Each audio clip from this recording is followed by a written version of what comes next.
could also test that out if you want to do a little testy first. Well, you know what? That's the beautiful thing about this show is we don't have to test anything. Amazing. Okay, great. Then we're here. Yeah, this is Perfect. the show. The I show love is this. all of the mistakes, all of everything. Like if we wanted to start playing right now, it'll take us like 5 seconds to plug things in. Bzz, bzz, bzz, you'll hear all that. Yeah. Yeah, I don't want to hide any of it. Cool. There's no reason to do that. I'm down. I'm down with it. Just do me a favor, get as close. You can bring that mic closer if you can. Cool. That'll help us out. In How's post. this? That is excellent. Perfect. I Shim? love it. I'm fine. I know how it works. Thank you. You're so professional. No, you know what is professional? We have a real bass player I in love the way- Deadbeat Studios right now. What? I only play one on TV. We have a real bass player who's here in Las Vegas playing a residency. I'm excited, man. Me too. I've been looking forward to this. Thanks for being here, man. Oh, thank you so much for having me. This is great. I love coming to Vegas and being like, all right, who do I know? What can I get into? You're the guy. It's a good town, and I'm glad to be on that list. So, I mean, you're here playing with ZAYN. It's at the MGM Grand. You guys are here for 2 weeks. It's going to be a good show. It's a great show. We actually had our first show last night, which was awesome. That's right. So rad. And I'm just grateful to be here, spend some time in Vegas, get out of the cold, play some good music. The band is awesome. So it's honestly such a great thing. So can I ask you? So you said the first show ever that you've played with him? No. First show in this residency. I've been with him for a little bit, but yeah, this is the first show of this residency. So when you're about to do your first show, do you get nervous? Absolutely. So when you get nervous, how do you frame it? Like why do you get nervous? You worried about like what do you get nervous about? So I think it's more about the energy that you're getting, because I think that's one of the big differences between like whether you're playing in your own space, if you're practicing or if you're rehearsing with people, you're kind of there and you're there with the energy of yourself and the energy of maybe the band you're with and everything like that. But the energy of playing on a stage when you have strobe lights and screens and fans and people yelling and screaming, like there's so much energy that's coming at you that you're not used to dealing with. Yeah. So I think a lot of the nervousness is kind of like, I have confidence and I have faith in my ability to play the music and do the thing. But when you introduce so much excitement coming from other people, it's a thing that can kind of throw you off a little bit. You can't rehearse that part. You cannot rehearse it, and it's something that like you don't even know what it is until you step in front of those people, and then you feel it come back at you, and you're like, oh my gosh. Yeah. When I started playing shows with you again, I had a realization. Rock on the Range, we were talking about this. When we played Rock on the Range, it's the same thing. We've done the set. We've had like 20 rehearsals. I could play these songs with my eyes closed. But it's the first time on stage, there's a sea of people, and I'm like, do I headbang?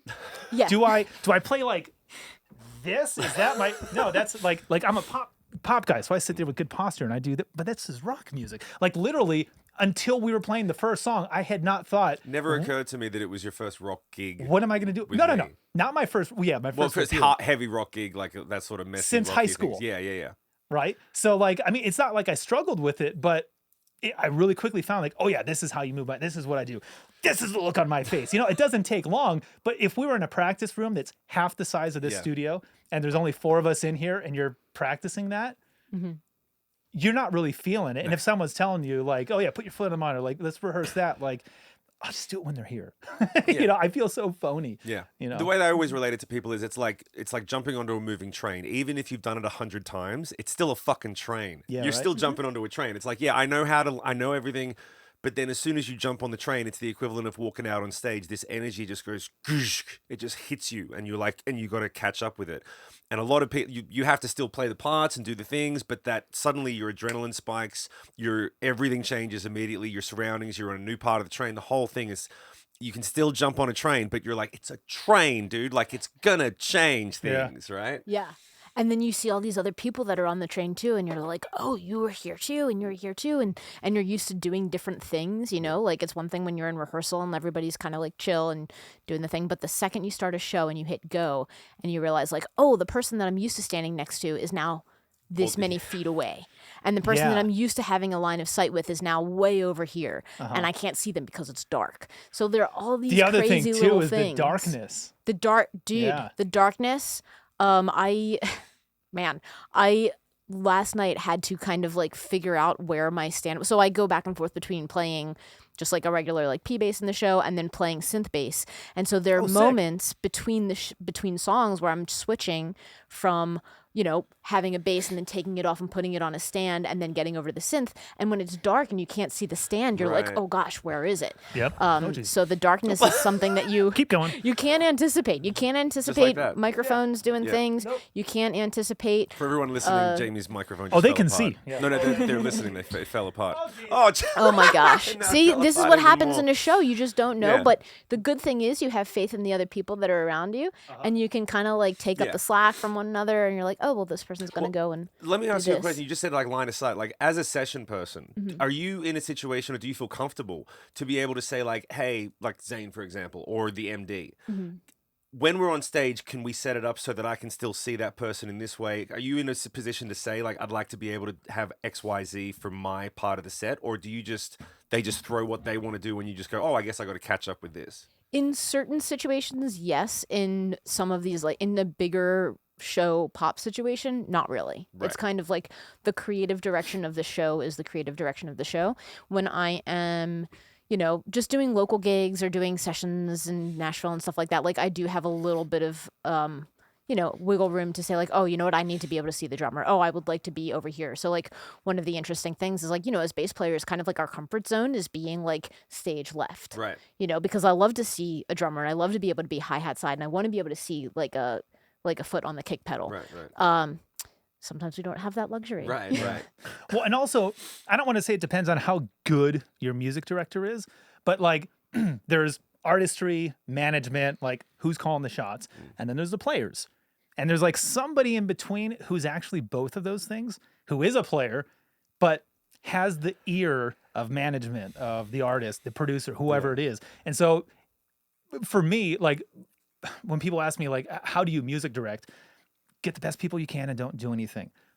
But the best thing you can do is be that liaison between. So like if I know the crew is a little bit upset, I know how to say it to the management so they don't think there's a mutiny coming. Right. Soften the blow and get them what they need. Yeah. And the same thing the opposite. If they're getting ready to deliver some bad news, I can tell them, be like, hey, why don't we try playing like In Time or whatever? It'll be like I could get them to do things where like it kind of cools down what's happening over here. Do you find that like what a person doesn't know won't hurt them can apply sometimes? Like you don't need to broach every situation. Like sometimes you'll just move the bass player a little, like Yes.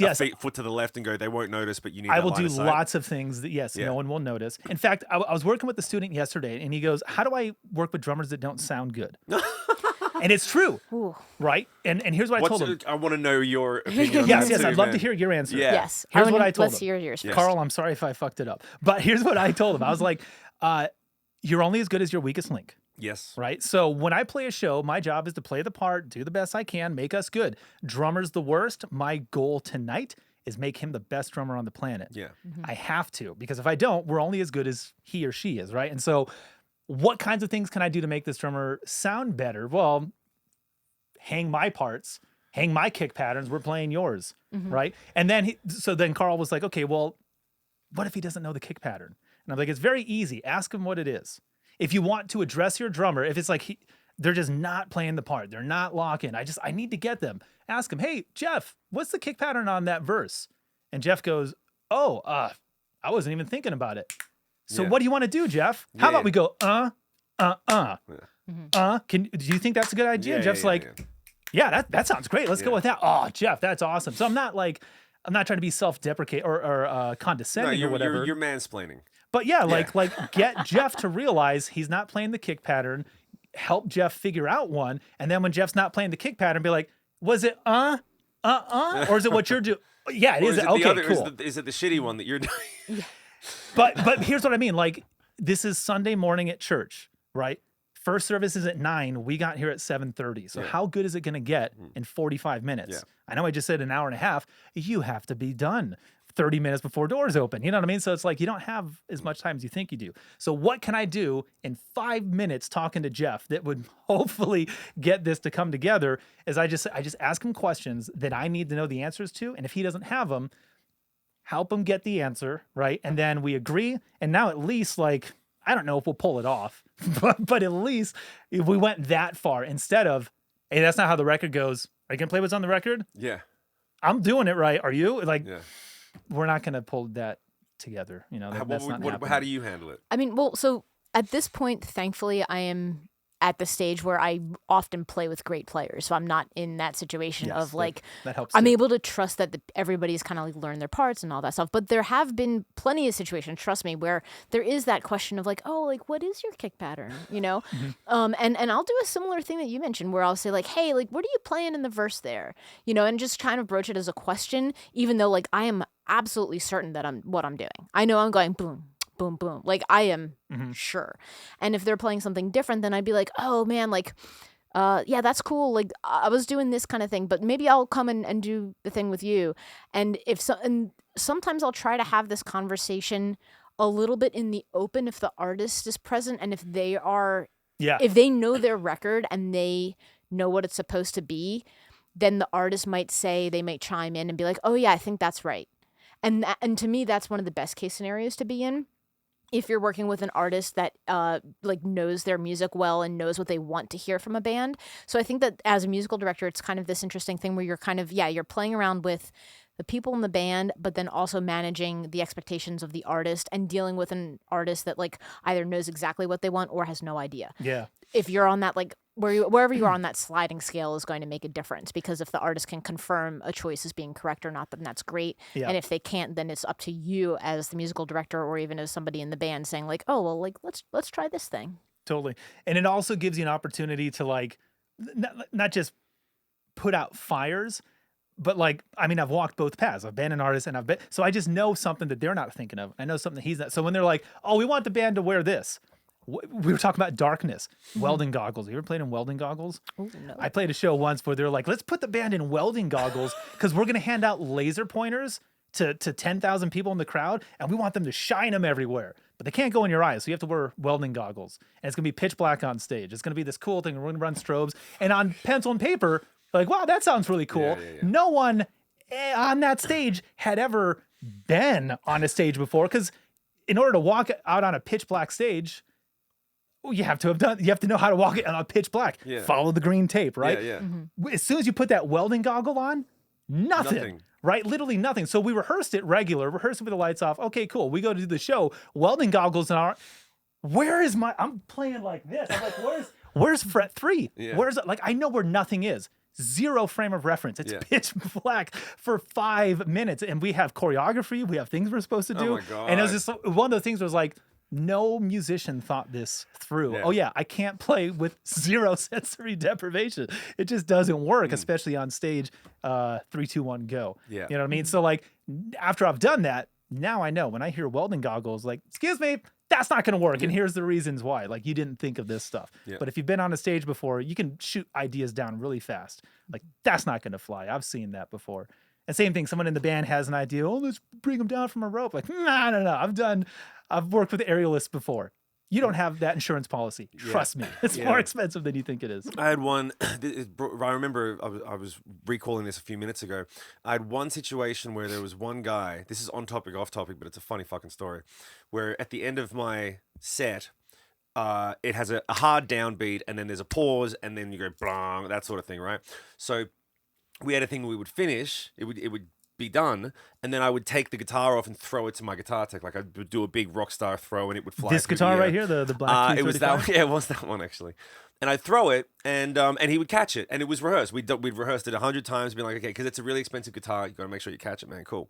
So we finish, and we go chakump, and it's like, cool. So the set's technically over. I throw it so that I can do a couple of crowd bits and be like, come on, make more noise, whatever, and then we walk off stage. So this one gig was a fly gig. And the lighting guy is a house guy. But he's like, dude, I'm so glad you're here. I'm such a big fan. Dude, I got so many great ideas. Like, I know your set. I watched YouTube videos. Like, I know you're going to do this, and I'm going to do that, and I'm going to do that. And I'm like, cool, man. Great. That's great. And so we finish, and we do it. And as soon as the chuckum, that last moment finishes, complete darkness. And I've thrown the guitar. I go, 1, 2, throw, dark. And my guitar techs, they're like, it's literally like I was watching the guitar and then it just vanished. And it's coming straight at his fucking face. And he's like, I don't know what to do. And when I came to, because the reason that he told me this story is because he had a fat lip. Oh, shit. And he was like, I said, dude, what happened? Did someone punch you? He was like, no, yeah, you did. You did. You did with you. Because I said like, well, he said, I just opened my arms, waited for it to hit and went hug. And like that, normally he caught it like with two hands. Like he just went hug and it went smash right into his face. That's the only time that I ever had the lighting situation fuck me up. But I was the artist. I didn't have to worry about line of sight. It was a 3-piece. It was all that sort of stuff. The only time that a lighting situation ever really genuinely hurt someone was that that poor guitar tech. That's the only time. That's my. What was his name? His name was Jayme Center. He was the sweetest man in the world. He was James, this one's for you, man. He was a Marine. He was hardcore, man. He was like one of the guys that like he'd slice his hands up changing guitar strings because he wasn't actually the world's love you, James, not the greatest guitar tech. But and then he also couldn't catch a fucking guitar. And he would slice his hands up and then he would use super glue to fix it. Like, yeah, he was one of those guys. 20 Dr. Peppers a day and a mountain of weed to get to sleep. Hardcore. Yeah. And he wore shorts and camo shorts, and he always had gaff tape, right? And he always had green gaffer tape, and he always had a cowboy hat. He was the best. I love him. Dude, like, you know exactly what like a tech, like you're at the venue and you're just like, I don't know. I wonder who all these people like. Yeah, there's a guitar tech. There's the roadies. They stand out. There's no a problem. certain lack of hope that they all have. You can see it in their eyes. They're like, I used to do what you do. There's a certain amount of brokenness. Yeah. You can smell it. Yeah, out of I've done that. Then I met a woman. What, a woman tech? No, a woman. Like all the guys, they're like, they've got a reason. Like my dad told me, or I met a girl, or I broke my hand, or they've got some reason. Like there's some reason why they didn't get out of that club. Everyone's met those guys. Ryan, do you have a tech on this tour, or are you doing it yourself? Yeah, no, I have a tech, which is awesome. Nice. It's a new tech. I've had honestly like some pretty good luck with techs in the past. The last tour I did was with an artist, Jenny Lewis, and the tech that I had was awesome. He was also from Philly. Hey, there you go. We had such a great bond. Go Birds. Woo! And he was fantastic. Shout out Andy Bree, the man. And so I had a great tech from like previous tours, and then this tour we have a new tech. His name is Justin, and aside from being a Bills fan, you know, it's all good. You know, no, but he's great. No one's perfect. He's cool. Actually, he really hooked me up the other day because speaking of lighting, you know, the bass that I'm playing has clay dots. So, you know, on the fretboard, instead of like a lighter, like a white or an ivory colored dot on the side of the fretboard.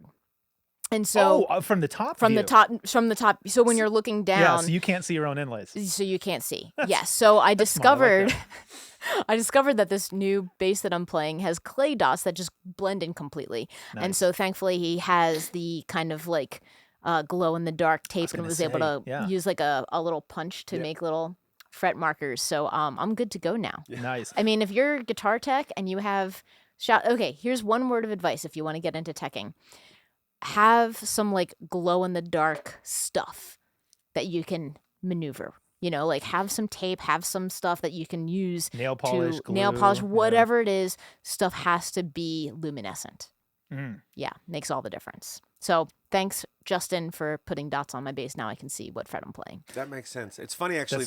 It's funny that you mentioned it because the bass player in my old band was Emma. She was a female bass player as well, and she got a custom Warwick for a short period. And the first thing that she asked for was it had lights in the inlays. Yeah, the LEDs. And it never occurred to me why. I thought she was just trying to be flashy, but I'm like, oh yeah, maybe like if you can't see. And she used to thrash around like crazy, so there must have been times when that. But yeah, she actually specifically ordered that. Makes a lot of sense now.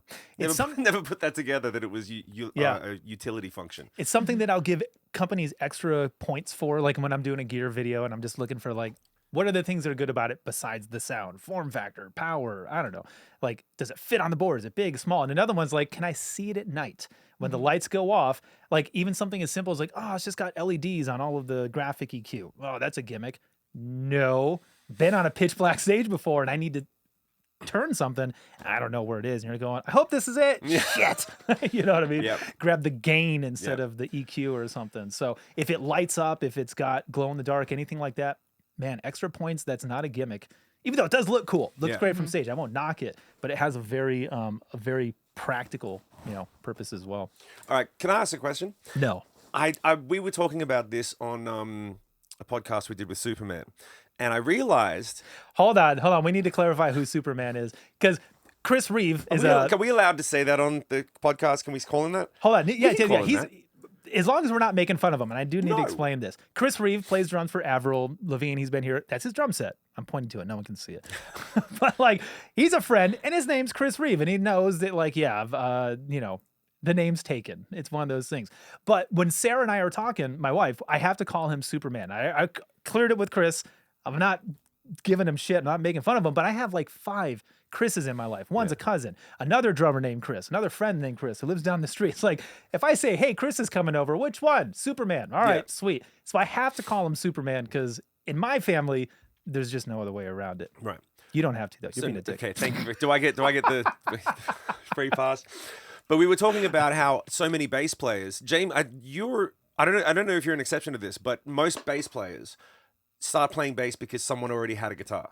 Like when you walk into the room or the garage or whatever, and it's like, oh, you pick up a guitar, and then someone else is like, well, I've already started playing guitar, or you whatever, and they move over to bass because no one initially goes for the bass. Everyone initially picks up a guitar. There's someone's taking it. You move over there, and then you fall in love with it. What was your journey to it? Was it that, or how did you get there? So I actually came from drumland. Okay. So I played drums. My dad is a hobby drummer, you know, like he loves music so much, and he always had he has a set of 1962 Ludwig Silver Sparkle, all original. Oh, there you go. Oh yeah, it's a fly kit. Superphonic snare too? I think so. Yeah, of course. So he got this drum kit when he was 13. So we always had drums in the house. And I, in around like middle school, started playing drums after going and playing other instruments. So like I played acoustic guitar, and I was like, I don't want to do this. And I played piano. I was like, I don't want to do this. And then I was like, maybe I'll play the flute. That lasted about a month. And then I started playing drums. And I found myself like kind of being in the school band. And at that time, I think things are a little bit different now for people that are like kind of like coming up in the world today. It's a little different. But when I was there, I was the only female. And I was always given like the triangle, because they were like, oh, you know, you're in a percussion section, right? And you're in a drum section in school, what band or whatever. Yeah. They're like, okay, what can we give this person so that they don't really do anything? And it was the triangle part. Had they heard you play drums? No, because like when you're in a school band thing, it's kind of just more, at least in like the world that I was in, it was more of like a popularity contest, and I was not the most popular person. It's that, and you've also got to keep this in mind, like, because I mean, I've taught 20 years in schools. Like when the band auditions happen in week 1 or leading up to it or whatever, like you get like, oh yeah, 5 for trumpet, 5 for sax. We can only keep 3 or 4 of them, and then 70 percussionists. Right. Like everyone goes for percussion, and I can only keep 15 of you, and I only need 2. Right. You know what I mean? So it's also that, like, yeah, it's a popularity contest. It's politics. That's why I got out of the classical industry, because I hate it. It's all about like, I'm trying to get your chair, and I will fuck you over to get it. You know what I mean? If I'm second chair and you're first, I'm gonna like kick it a little bit, make you miss your shot, and they're like, hey, I didn't miss my shot. It really gets that nasty. You know what I mean? So like, I didn't want anything to do with that world. But yeah, I mean, there's just so many percussionists. It's so many percussionists, and it is a popularity thing, and it is a like, oh, like I'm doing this part, and I also play in the jazz band, and I also play in the pit band, and blah blah blah. And it's like if you don't get those opportunities, you're kind of just like stuck with the triangle part. So my whole thing was that like, man, I was waiting for like bar 163 to go ding, and I was like, man, this sucks so much. And I just like really didn't have a great time in school band. And so I was like, I don't need this. Like, I want to do something where I am playing all the time. And then you realize like, oh, what is always playing? The bass. There's only one person in the band that's doing it. And, you know, if you're playing at least like pop music, rock music and stuff, it's like for the most part, you're in it. You're playing it. You're like dictating what's going on over the course of the song. And so I just started like sitting in my basement. I like convinced my dad to be like, can I please get a bass? Can I go and get that like $300 Squire starter pack kind of thing? Yeah, I had the same one. And I did. And then like immediately I was like, wait a minute, like this is the thing. Because I don't know if I was a good drummer. I probably was not a very good drummer. I mostly played Everclear songs. And that was my, I was good. like, that's good too. I wanted to play Everclear, and I wanted to be like Ginger Baker. So I played like Cream and Everclear. That was my vibe. And then what was Everclear's biggest song? I'm trying to think of it. Father of Mine, Santa Father of Monica, Mine, Wonderful. Young, Oh, I got them all. Yeah, that was a good song. That was actually that's like one of the top 5 ways to learn guitar. Jung, jung, jung, jung, yeah. And if you're like, that's how you learn power chords. If you're playing the 90s, like Yep. like Yeah. that's like the groove, you know. And so yeah, so like aside from playing Everclear songs, I was just I didn't do a whole lot playing drums, and I really wanted to do something where I was playing more. And then it started becoming bass, and I was just kind of one of those like basement players where like I didn't play in school, I didn't do any of that stuff. I just kind of like sat by my lonesome and played along to records. But that's how I got there, was basically like being some combination of like a drummer that wasn't given opportunities / maybe wasn't very good, but also wasn't allowed to be very good. Yeah. Because I think that that's one of the things that happens when you're playing. Like when you're given opportunities to become better, you can become better. Right. And so I think that that part of it like factored into that. And you weren't given those opportunities? Right. Because they're like, How oh, hard you is hitting just a get triangle? Yeah. Right. Count Because to you 4 just 60 don't get times. to do much. And especially at that point too, it's like, you know, there weren't like many rock bands. Like people weren't like getting in the garage and like doing that kind of thing. Right. And I just didn't have like people that I could play with. And so I was like, what can I do where I'm just like sitting by myself and doing my thing? And for some reason I became a bass player. So that moment when you actually picked up the bass, Mm-hmm. you said like, oh, this, like, did you feel it in terms of like, oh, this is my instrument, I'm home? I knew it instantly. Right. Yeah. I was like, I remember getting my bass, and with it came a VHS tape, right? An instructional VHS. And it tells you like, these are the strings and this is how you tune it. And at the end of the video, you learned how to play a 12-bar blues in G. Right. And I learned how to play it. And I was like, oh, I could do this. And that was the first moment where I was like, oh, I can do this. Right. And so, and I think that that was the thing that clicked, where I was like, oh, I've been waiting for this whole time. And I kind of think about like, when you get to bass, I always think about it as like, you know, like the DARE program where they're like, don't do drugs and alcohol and stuff like that. Like if you smoke weed, it's going to lead to heroin. It's going to lead to all these things. What does bass playing lead to? So so it's the That's opposite. a good campaign. The bass playing is the heroin. Right. You need to have some kind of gateway drug that leads you into music, and then you find the hard thing that really does it for you. That's so Yeah. fun. What a great way to put it. Well, it's funny though. Imagine but if you're just some guy who's sitting there playing. I just imagine some guy sitting there playing acoustic guitar badly, just strung out, and he's like, "What happened, man? I couldn't find a bass." For I weeks, know. man. Yeah.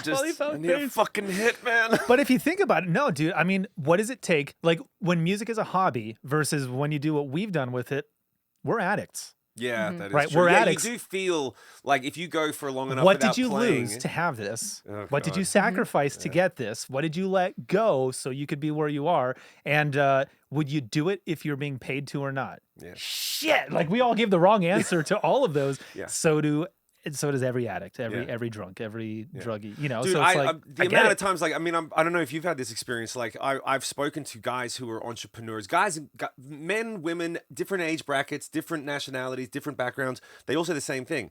If they work in any form of entrepreneurship, where it's like make a product, satisfy a client, make money, there's a general flow through, and then they come to understand the music business, and they look at us like, "What the fuck are you doing?" Why are you every single step of the way, it's like, you know you're not going to get paid. Do you know that's going to hurt? You're going to lose sleep, time, family, relationships, health, wellness, and still no money. Not only that, Like, you rely on they- someone else to make the product, distribute it, Yeah. sell it, and then tell you how much you made, and then and then pay not, you. and then not at the fucking end, you're pay you. just No, like, pay you. thank They you. didn't fucking pay you. Thanks for giving me all Yeah. those things. They That look was at great. all No, the they took stu- it all. No, they look at the whole thing, and I remember talking to one guy who really did take the time to be like, how does this work? I'm just genuinely curious. And when I finally explained it, he said, I'm so sorry. I'm so sorry that you've put yourself through this. Like and you keep doing it. Like, and I couldn't Voluntary racketeering. I couldn't explain to him the thing that you said. Like, if I had those 5 questions and he was like, my answer to all those things is no, be like, that's the difference. We answer those questions differently because Yeah. it's a drug. It's a thing where if I don't make music, if I go for a week without, if I go 2 days without playing, I just get really ratty and shitty. Yeah. To the point where even my wife is like, just go, do something. Go to Jamie's. Fuck off. You're in a shitty mood. And I'm Fly to the other side of the world. You Yeah. must be pretty bad when you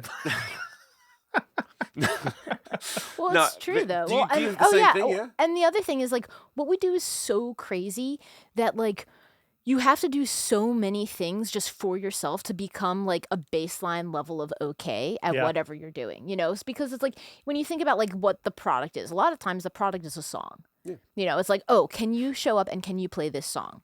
But in order to play a song well, like you have to think about all the things that go into it. It's like, oh, you have to have good time, you have to have good touch, you have to have a good feel, you have to have good tone, you have to have the right gear, you have like there are all these other things that go into it. So even though the product might be, can you play this song?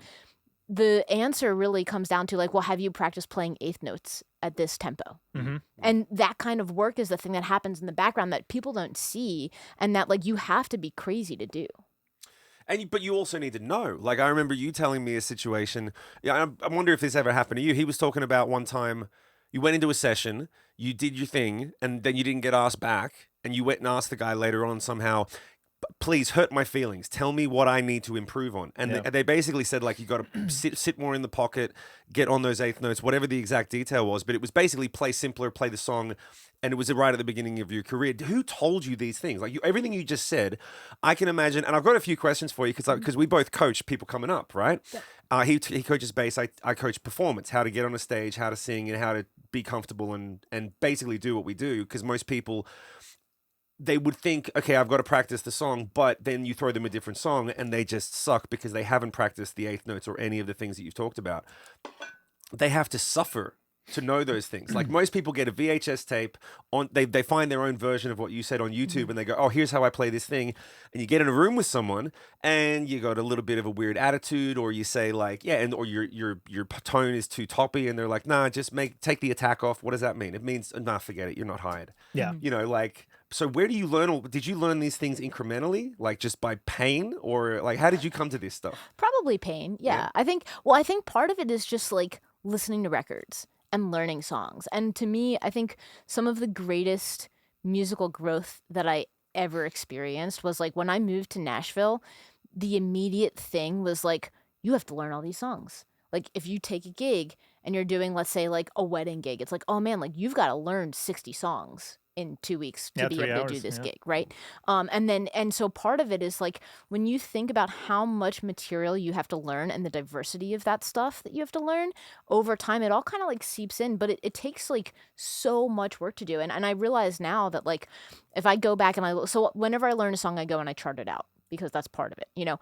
And I look through my like iPad and I'm like, oh, I've got over 3,000 songs in here, which means that if you do the math and you think about like, okay, how long does it take to chart out 3,000 songs? And then what does that mean when you have to go practice those 3,000 songs and perform those 3,000 songs? The hours add up. And so I think that the biggest thing is that like, yeah, there's time and pain and hands on the instrument and coming up with a process and a workflow and learning how to listen. And I think that at this point where I am, it's like the better I can listen and the more I can understand what the feel of something is, or like, oh, I have to play it this way. Oh, I can hear this tone. Oh, you know what? I'm playing too many dead notes. There are little things, these kind of like little ways to finesse what you're doing that I think only comes when you learn so many songs. Isn't that the frustrating thing for everyone? Yeah. Like everyone comes in, like the joke that we have sometimes, people ask like, oh, how'd you get that tone, Jayme? You know, you got a pedal, you got a thing. I don't deal with this because I don't do gear stuff, but he's like, how do you sound so good?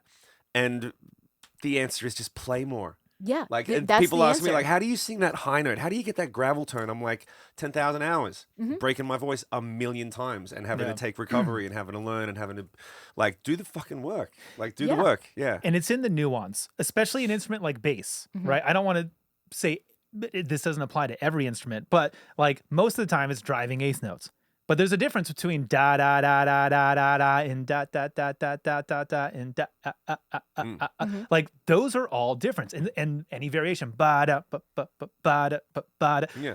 There's 1,000 ways you can play it. Which one's the right one? There's only one, or maybe there's two, but like there's not an infinite number. And if all you know how to do is do do do do do do do, and every song has that drive to it, you're missing out on the nuance. And that's like what makes it, you know, it's the little tiny attention to details. Like for me playing, one thing I learned from playing country was like, how long should you hold your note for? If it's bong, bum, bong, is it bum, bum, bum, or do you put any space at all? Like where do you taper the note? Right when the snare hits. That's it. Because your mixing engineer goes, oh, now I don't have to put on a side chain. I don't have to duck. I don't have to do the thing.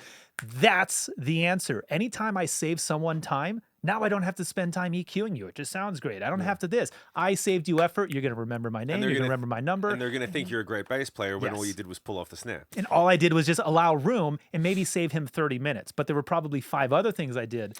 Add up those 30 minutes. That's 2.5 hours. This guy likes me. Okay, so you that's, know that's what I the mean? thing. Like I remember when going into mixing one of my songs, and I had questions about the tone of something, and I was asking about a part and the tone and whatever, and the guy who was producing just basically said, "Whatever, man, whatever." And I said, "What? Like, no, man, I really like because I needed some.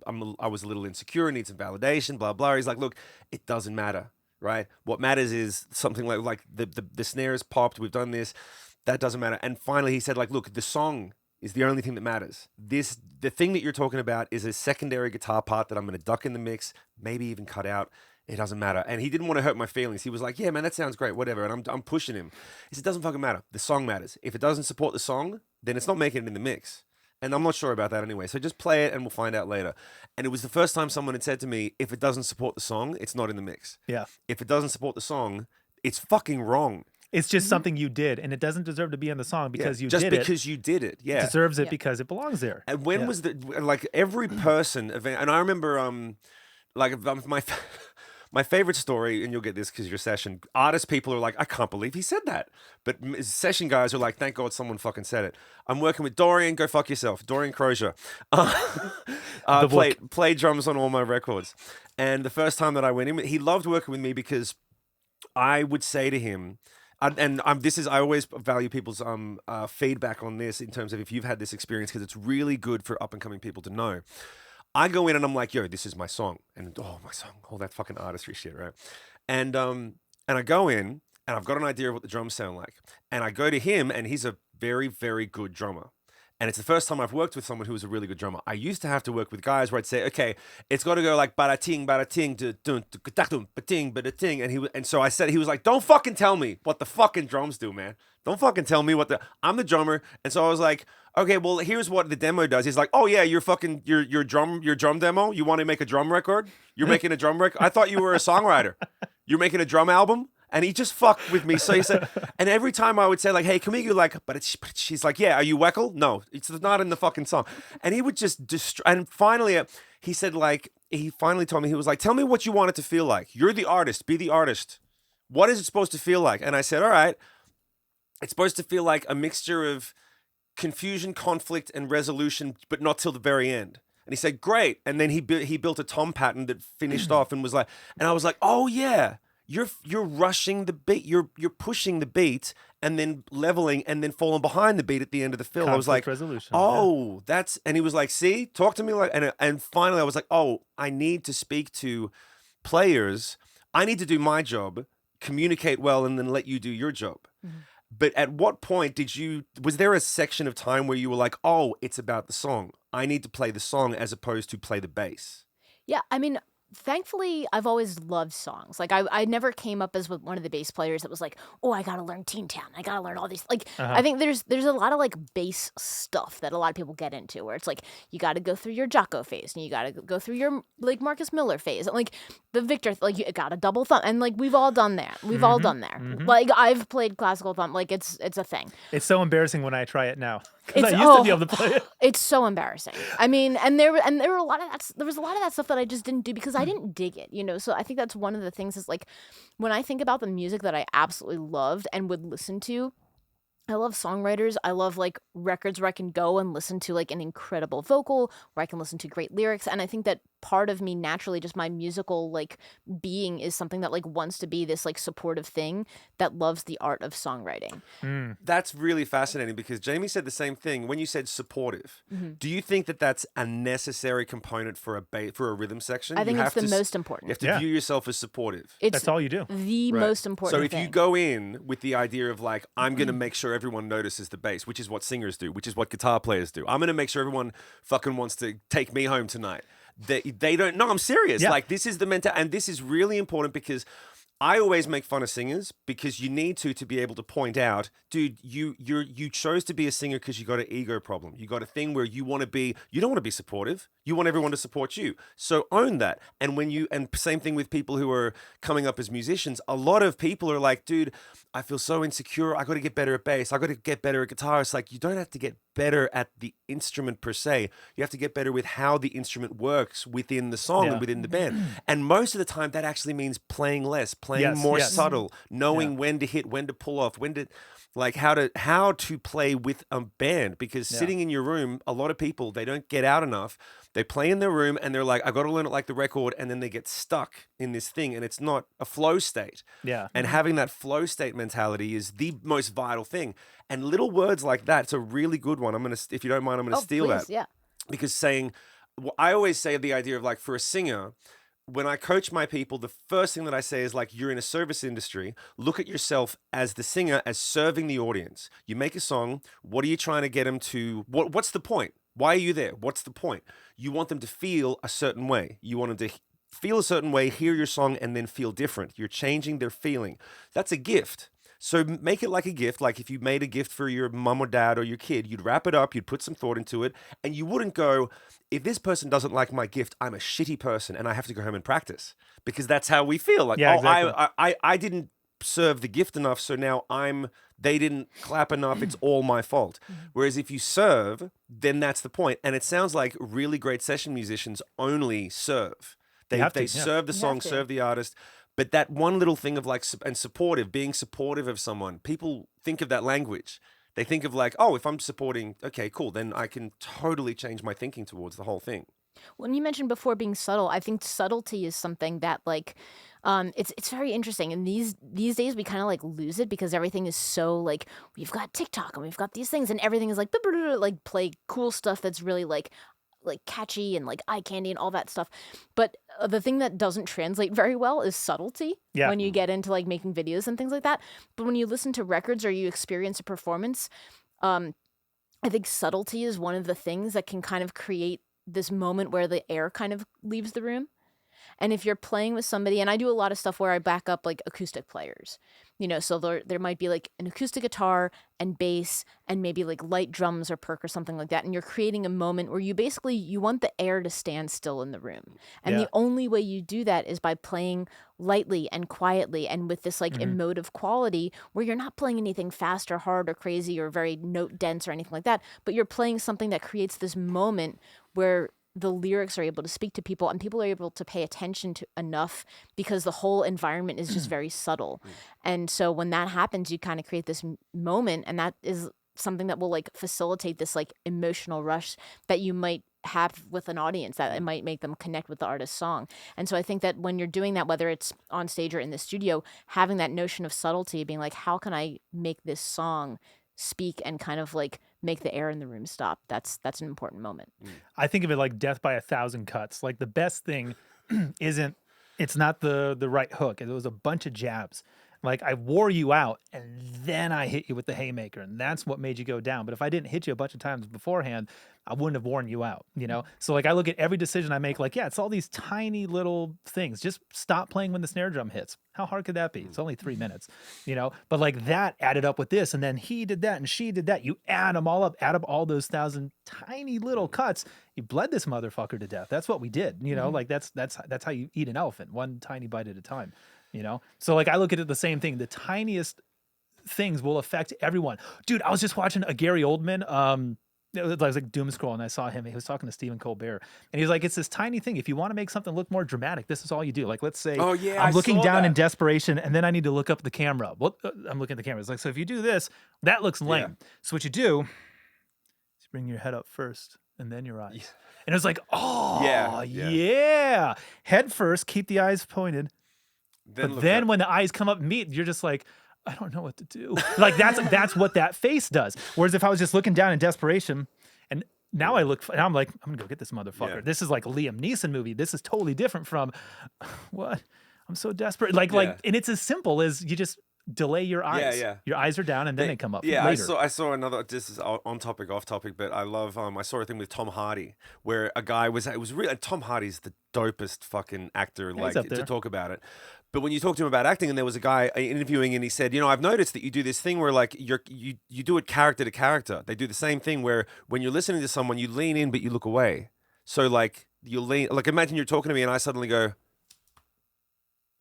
Yeah, And yeah, it's I like- do and that all the suddenly time it's- because and- my ears suck. Yeah, well, he does it, and he's like, yeah, and it's this ominous thing where it's like, oh, I'm sorry, let me just focus here for a second, but then you just stay still, and you're like, you're not looking at the person. It really puts people off, and it's very commanding of like, that when he does turn back around, something's coming. Yeah, he's got an answer. And he actually said, I learned that when I was young, that if you want to take command of a situation, if you can look away but still show the person you're paying attention, it kind of like short circuits people's brain. They're like, he's not listening. No, he is. What the fuck is he? Well, and then they're off. It's like they're on the back heel. Yeah. They're not sure what's coming next. And that way of like looking down, all those sorts of things. I don't know why I said that, but I think it's really Well, I honestly, think it's fucking cool. That's where I get my ideas from. Like the From whole actors? from anything. Right. This is when people say you go through like, your Victor Wooten stage. I mean, yeah, I worked on the Double Thumb, but he was a real mentor of mine for a year. Did you ever go to any of the base camps? I actually taught at his camp this No year. shit! Yeah. it This was past year? This past year. And it was Awesome. incredible because it was also my birthday. Hell yeah. Cool, And man. so like 15-year-old Ryan was just elated. And also Yeah, I bet. Fuck yeah. current Ryan was too. No, but I mean, I've known Victor for a little while. He's an incredible person. And yeah, he invited me to come teach Hell at yeah. the base nature camp this year.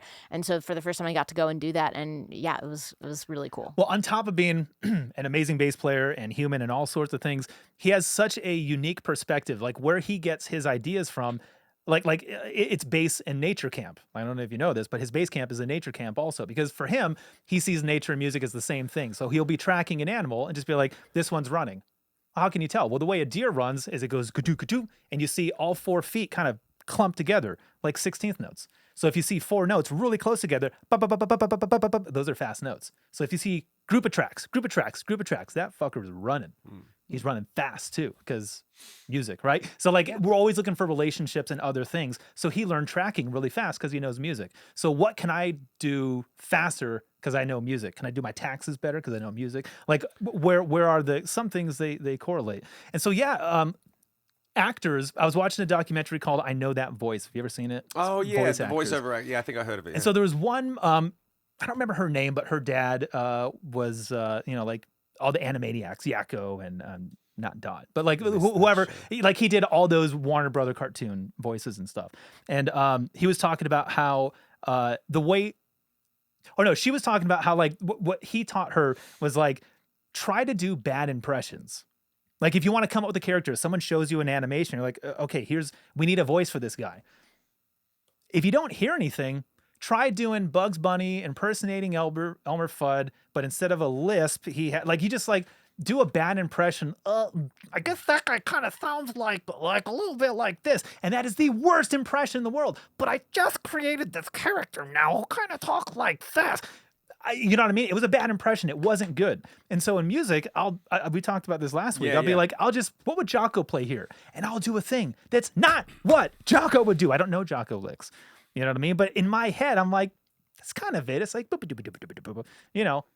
it's not a Jocko lick, but you can't even say it's inspired by him because it's literally not anything. I just went to the bridge pickup and played fast. Keep talking. I'm gonna do a bathroom break. Yeah, Keep go talking. for it. But like, it triggered something in my brain that was like, oh, this is an idea that like, if I just kind of pretend and I use my imagination, and those are things that actors do, voice actors or, whatever. So I'm always looking at stuff I can rip from other professions and other people. It's like, yeah, that's not a bass trick. No one would say, oh, he stole that from that song. But I did steal it from Gone with the Wind.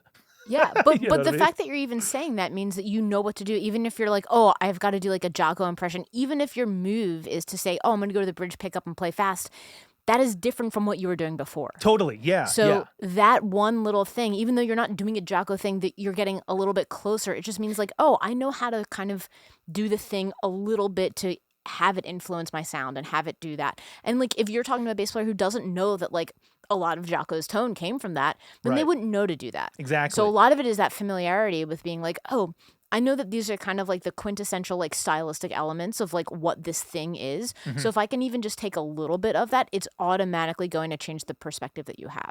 And it's no different than like you have to know who Bugs Bunny and Elmer Fudd and all those things. Like I know what a lisp is, but like, yeah, what does all that mean? So I was saying Bugs Bunny, but I think I did more of a Daffy Duck. I pictured the wrong guy, but like that doesn't matter. It wasn't. I wasn't auditioning to do the voice of Bugs Bunny. If you are, don't do this trick that I'm talking about.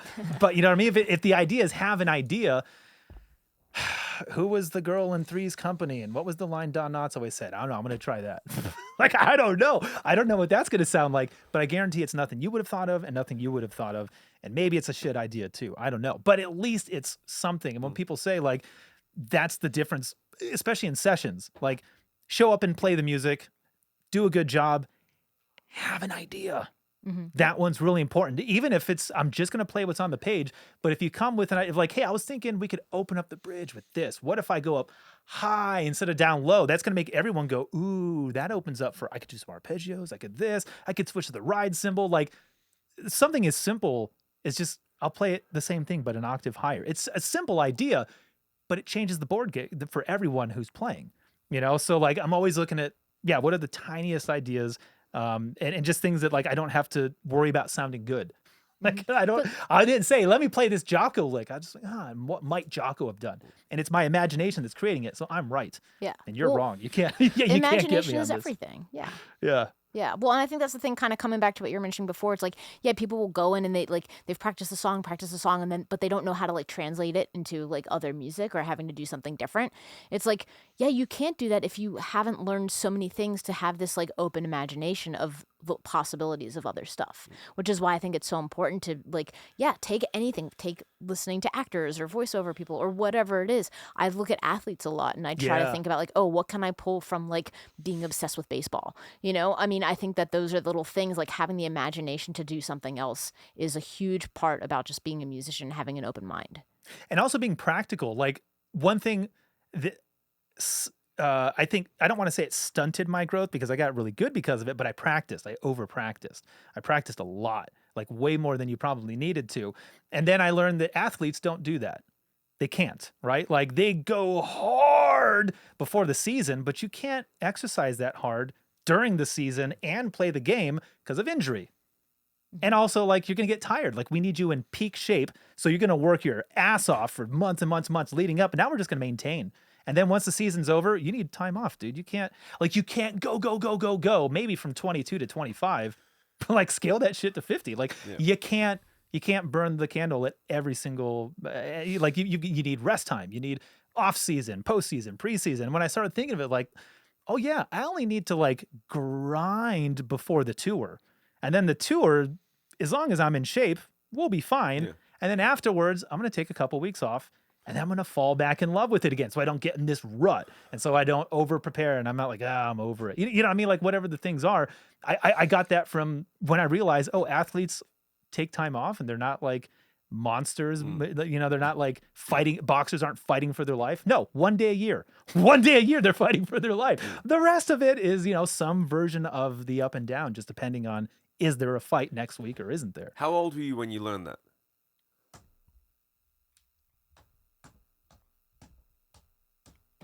5 years ago, 4 years ago. 5 years ago. Yeah, late 30s. Did you know, did you have that mentality? Do you think that way?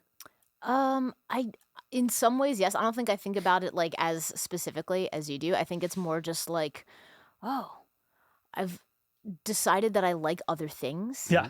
And I think that part of it is as I've gotten older and as I've done like other things in my career, I've realized like the time that I spent practicing, like hardcore practice was, when I was in like my early 20s. And then I just started working more. And I think that what happens sometimes, at least in my world, is like when you're working more, you have to be very focused on like what you've got to do for this time. And you do that thing and then you abandon it or you take time off or whatever and you have rest, or you're like, oh, I could go on vacation, or I have to have this other job where I'm not doing music but I'm doing other things. So I think that part of it is that growing up process where you realize like when you have the time to really practice and be hardcore about it, you do it, and then life starts getting in the way, and it almost becomes like an automatic like reset or rest time that gets built in. And in some ways that's a great thing, and in other ways it's like, man, maybe if I made more space for bass in my life, I'd be better. But you can't really do that. You kind of have to realize, like, wait a minute, like I actually need the time to rest, and I need the time to focus on playing just what I need to do. and not being distracted by other things, because you could practice so much.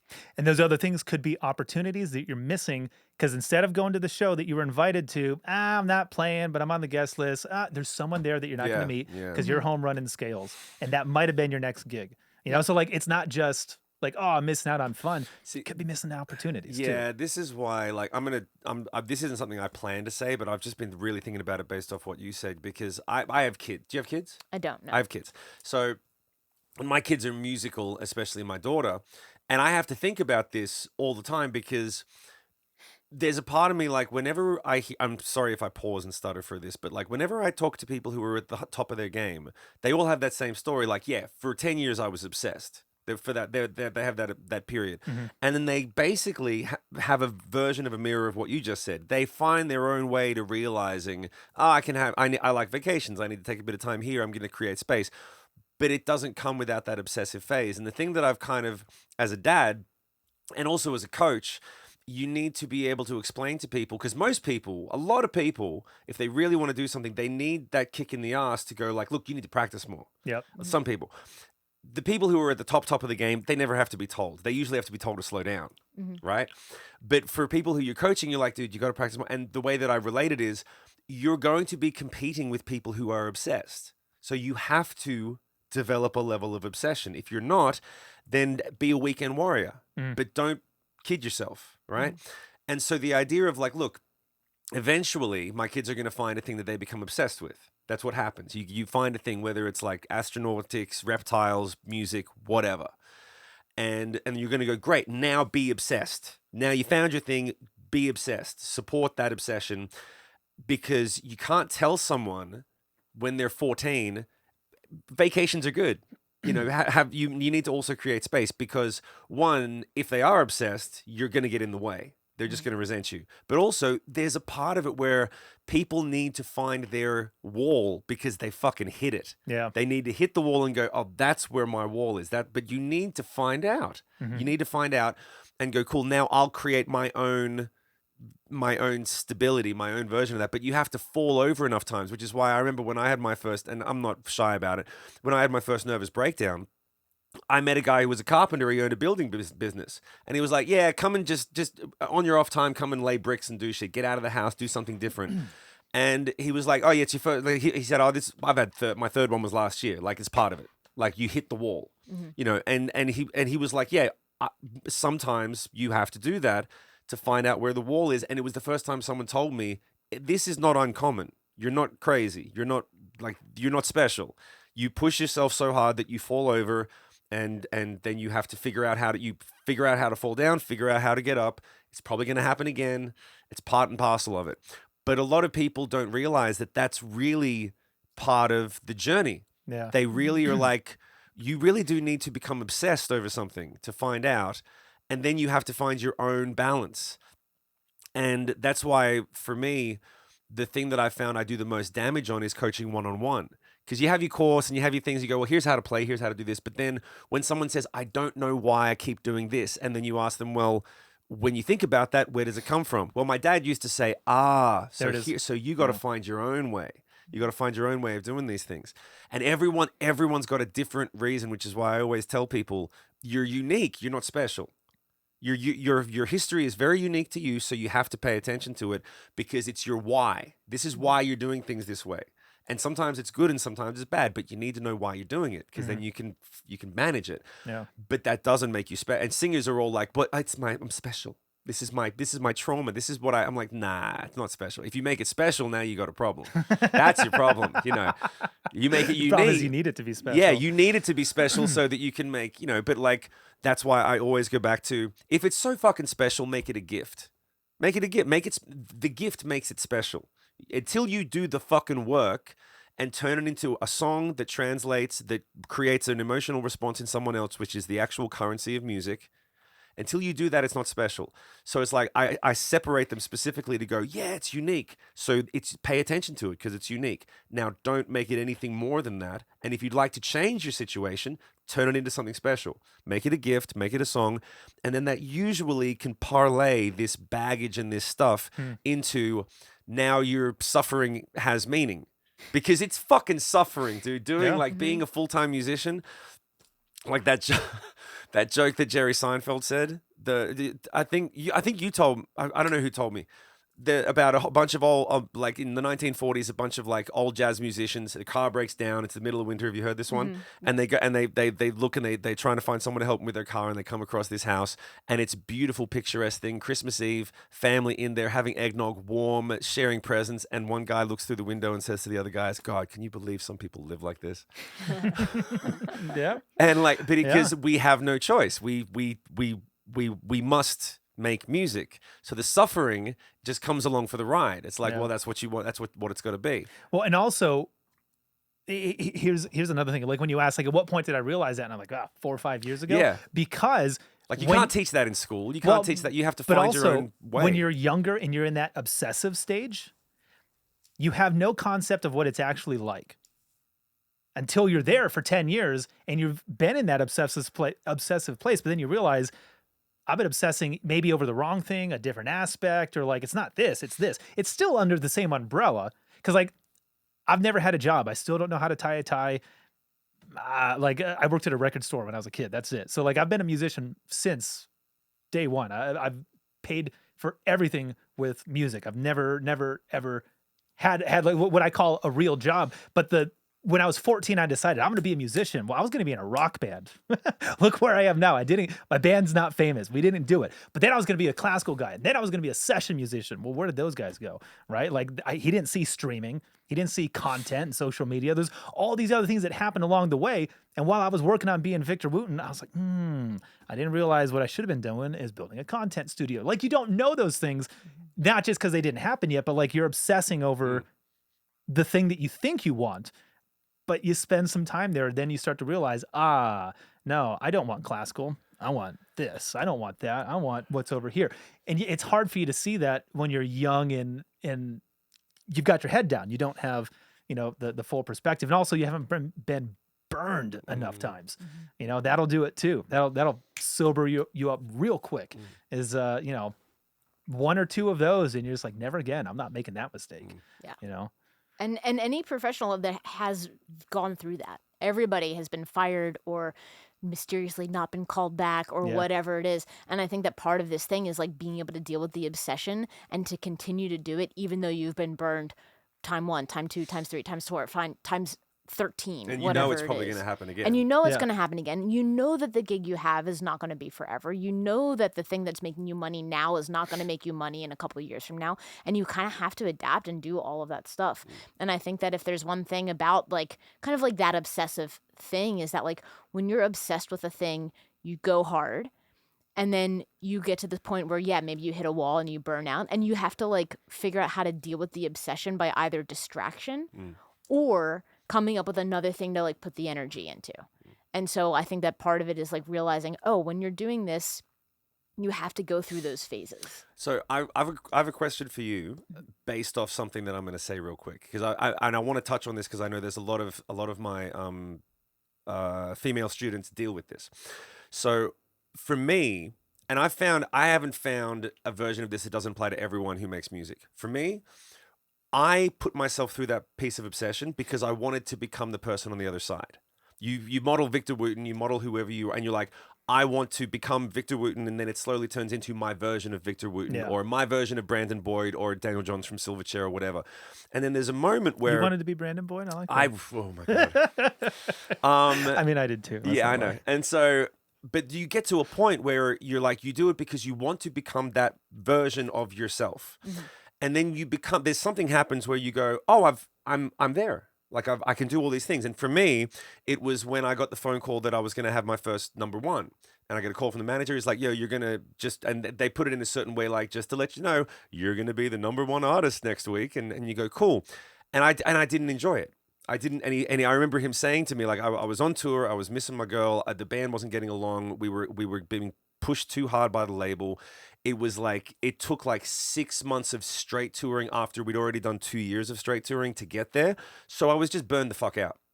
And I remember I was like, and he said, try to do your best to enjoy it. I know you're tired, try to enjoy it. And I put the phone down and I'm in a room by myself and I was like, that's it, I did it. Silverchair had a #1, Brandon Boyd, Incubus had a #1. I'm I'm the number one. And I remember him saying, like, you're going to be the number one artist. And I went, I'm the number one artist this week. And I remember getting so bummed out because I was like, I should feel like number one. I should feel. Now what? And I'm like, I don't feel anything. And I remember seeing interviews later on where like Matt Damon won the Oscar and he looked at it and he was like, I'm glad I got this when I was 22 because it's not a thing. Like I could have worked 30 years to be a number one artist and realize and I had realize, it all yeah. along. And I was like, oh, well, I got it when I was like 25. So I was like better than 35. But I remember having that thing where it's like, oh, I worked to become this version of myself and now I'm not, but nothing's changed in me. Yeah. And then that's when a whole nother part of the journey starts where you go, okay, who the fuck am I? What do I really want? And all of these things. And when I coach people about it, I'm like, well, you need to have the obsession to target. You can't hit what you're not aiming at. You got to target, I want to become that person, and then you have to know ahead of time. Someone has to tell you, and you have to try to get a taste of it along the way. When you get there, it won't mean anything. But you still got to get there because it's this bittersweet thing of if you don't get there, you'll have regret and resentment, and then when you do get there, you'll have regret and resentment. See, that's the other thing. On the opposite side, like we've been going really hard on this obsession, depression, and like all these things about music. But like on the exact opposite, I call these normies. When I moved to Vegas, I have all normie friends. Like none of them are musicians. None of them are performers, actors, aerialists, dancers. Like just, they're all working for regular companies, 9 to 5s. I call those normies, right? And not from Norm on Cheers. We call them plebs. It's my favorite show. But like, they have, I don't want to say the exact opposite problem, but you just said like a lot of those people live with well, I always wanted to. Yes, fuck I wanted to that, do that, but I didn't. And that's most of my clientele, and I'm sure yours too. Yeah. Like, and I'll bet a lot of yours too. Like a lot of people who are like 30, 40 plus, like I wanted in high to, school, but yeah. I just never, I always thought like, what if I did? So maybe I'll just try to get back into it now. And that's a real thing. Like, I don't know what it's like to be 40 and go, what if I did marry that girl? I married her. Yeah. What if I didn't leave that town? I did leave that town. You know what I mean? Like, I don't have to worry about anything of my decisions because I made them. I knew what they were. And I was real confident because I was fucking obsessed over it. And normal people have way less of those. They're not even sure about their marriage a lot of times. They're like, I think I found the right one. This one's the right one for now. My current husband, have you seen that trend?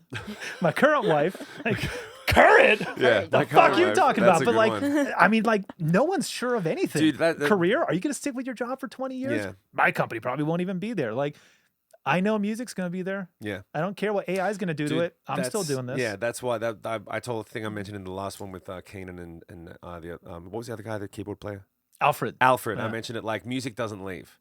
So if you got parental issues, that's half the reason you gravitate towards music. Like music doesn't leave, right? Am I right? Yeah, you're right. Yeah. Yeah. You don't equate that, but then the Chili Peppers the lyric. I learned what you just said from a Chili Peppers lyric: "Better to regret something you did than something you didn't do."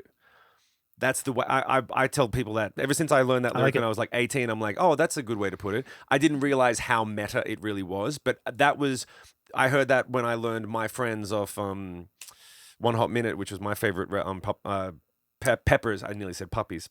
Chili Peppers record. That is their best one with Dave Navarro. Yeah, and that line, My "Oh, better to friends regret are something you did, sorry something than friends." something you didn't do." And I was like, "Oh, that's true. I would hate to." And that really stuck with me when I was making these decisions of like, "Am I going to regret not doing something?"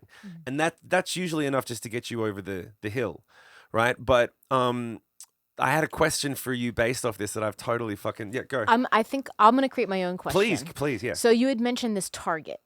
Right. Like, oh, there's something that you see and whether it's like, oh, you target wanting to be Victor Wooten or you want to do this. I think a big thing is like figuring out, like as you're coming up and you're doing it, realizing for a while you target a specific thing. And I think that when you find success, sometimes it's realizing that the thing that you target, you didn't achieve exactly that because you can't, because that's not your journey. But you did achieve something that is on par with it. It's very similar. And I think that some of the things that I keep in mind is like having targets of like, I want to play this venue, or I want to be on the cover of this magazine, or I want to do those things. And those things might not happen to its like exact thing, but if you open up the definition a little bit of what your target is and maybe say like, oh, I didn't do exactly this thing, but I did this thing next to it that is just as cool, if not even cooler, and it's the thing that I did. Yeah. You know, when you find that thing, if you find the ability to target something and then to be able to kind of like shift the definition to fit you and your lifestyle and like what you do, that to me is like where you can kind of find some success. I call it defining your own success. You know, I There mean, it like, is. I think everyone's biggest problem on planet Earth is they're playing someone else's game. They're letting someone else define what is success. What is a good marriage? What does it look like? What does a good career look like? What is a good amount of money? You have the answers to all of those, but you can ask someone else, how much is good? Is 80 enough? No, I need to make 90. Like maybe you need 40. Maybe that's all you need. You figured it out. Like everyone else is working from 41,000 to everything. That's all waste. That's not going to make your life better. You know that I just need 40. I'm good. That pays for everything. My vacation, I'm good. That's all I need. Well, now you get to spend all that extra time doing something else. You won. You won the game. Or you could run the rat race with everyone else and you'll get to 55 and be like, fuck, I had it at 20. I had it at 20 Yeah. and I didn't put my money down on it because I thought there was more and there wasn't. So I'm always like, play your own game, make your own rules, define your success. And then like, yeah, maybe you don't think I'm successful, but fuck, I'm the king, dude. I'm first place every race I've ever run, but no one else ran with me. That's okay. It's okay. I don't define winning by who I'm competing against. For me, it's did I cross the finish line? Yeah. I won. I Yeah. won that game. Do You know what I mean? I didn't really think about it that way, but when you said like targets of places, I had the same thing. Every target that I would write down, like, I want to play this venue. I want to sell this many records. I hit every single thing that I wrote down, but I would always define it as I want to become the guy who does that. I want to become the guy who plays that stage. Because I knew like, well, why am I not there today? Because I'm not the guy that does that. And then when I said, okay, well, my job is to become the guy that can do that. And then and then you can reverse engineer it and go, well, I need to practice How do more. you I get need to get there? better. Yeah, Yeah, how do you get there and steps. do all these Yeah. things? Didn't occur to me that it's a very responsible way in one way to do it. I just was like, well, that's logical. Like they're not asking me to play the Big Day Out Festival today. So who they're asking that guy, what does he do? I'll do that. Right. But again, I'm jet lagged. I forgot my point. Yeah, but You're saying very deep things either way. I'm surprised with like 4 hours of sleep how well you're doing. but no, okay. So I will come back to this. Is something that I want to touch on because I think it's important for people who watch the show, and we can't comment on this. I worked with the bass player in my band was a girl. She started out at the same level that I did, and came up at the same rate that I did. Like I became a pretty good singer. She became a very good bass player, regardless of the fact that I got a lot of personal issues with her, and we. She is great. She's one of the best. you She's have to give her fantastic. credit for. She's a fantastic bass player, but as she was coming up, people would always think she was the girlfriend. Right, that was the thing, right? Yes. And so it became a thing with her where she never really complained about it, but we were friends, and she would be like, There was you a know, questionable Ross and Rachel. Is that what you're saying? No, Like, no, not that. Just she was like, why can't I just be the bass player? Like why? And it never occurred to me until she would bring it up, and they'd be because I'm a fucking guy, and I'm not living her life, so I don't hear it, see about it. But every once in a while, she would be like, fuck, man, like, dude, I'm practiced so hard. What the fuck?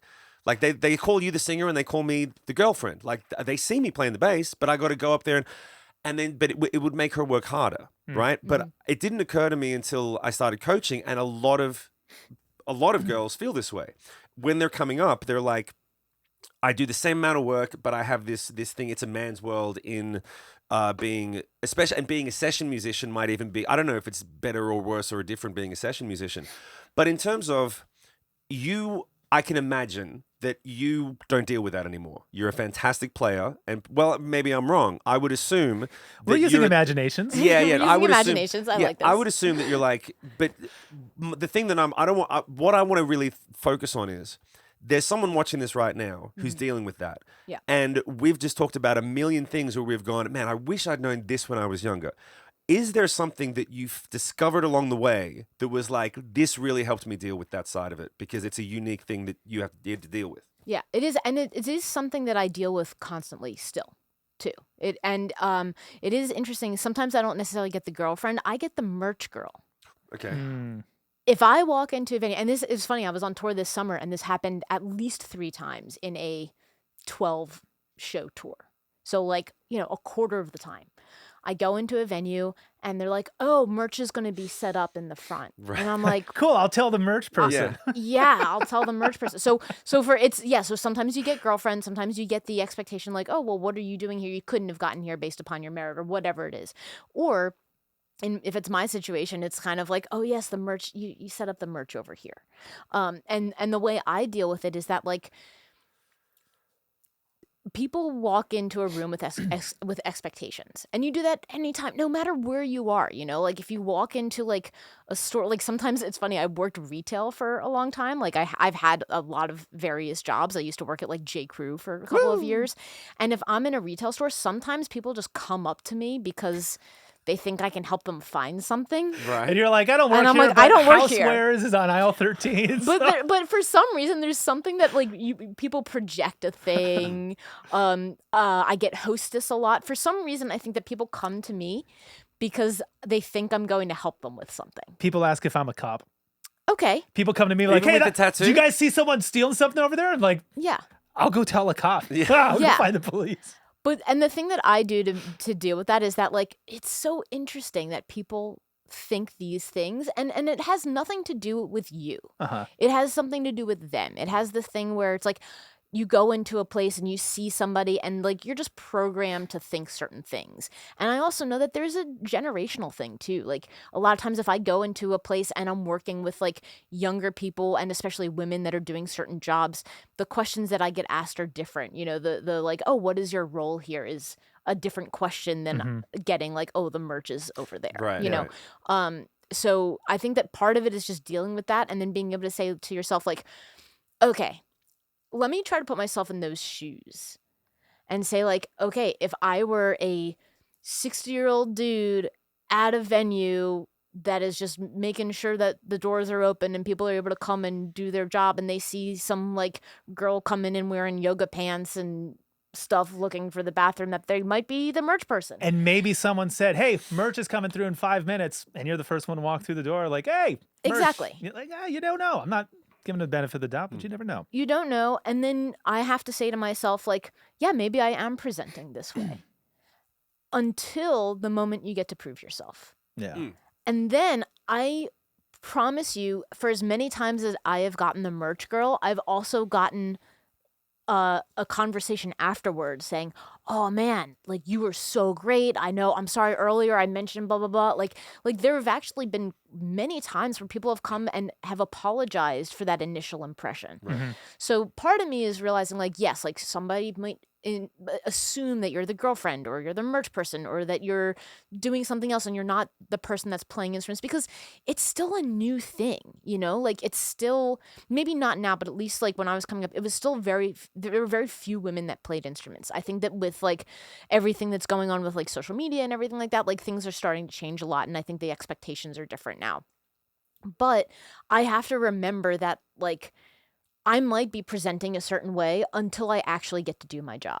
And then if I do my job well enough that somebody thinks back and is like, damn, I can't believe I said that, then that's fine. And I may find that out and I may not find that out. That's fine. But I have to remember that like, I'm not doing that. I'm not doing what I'm doing. I'm not playing bass and I'm not touring and I'm not doing all that stuff to have somebody think like, oh, this person's just doing it. I'm doing it because I'm there to be there. I'm there to play bass.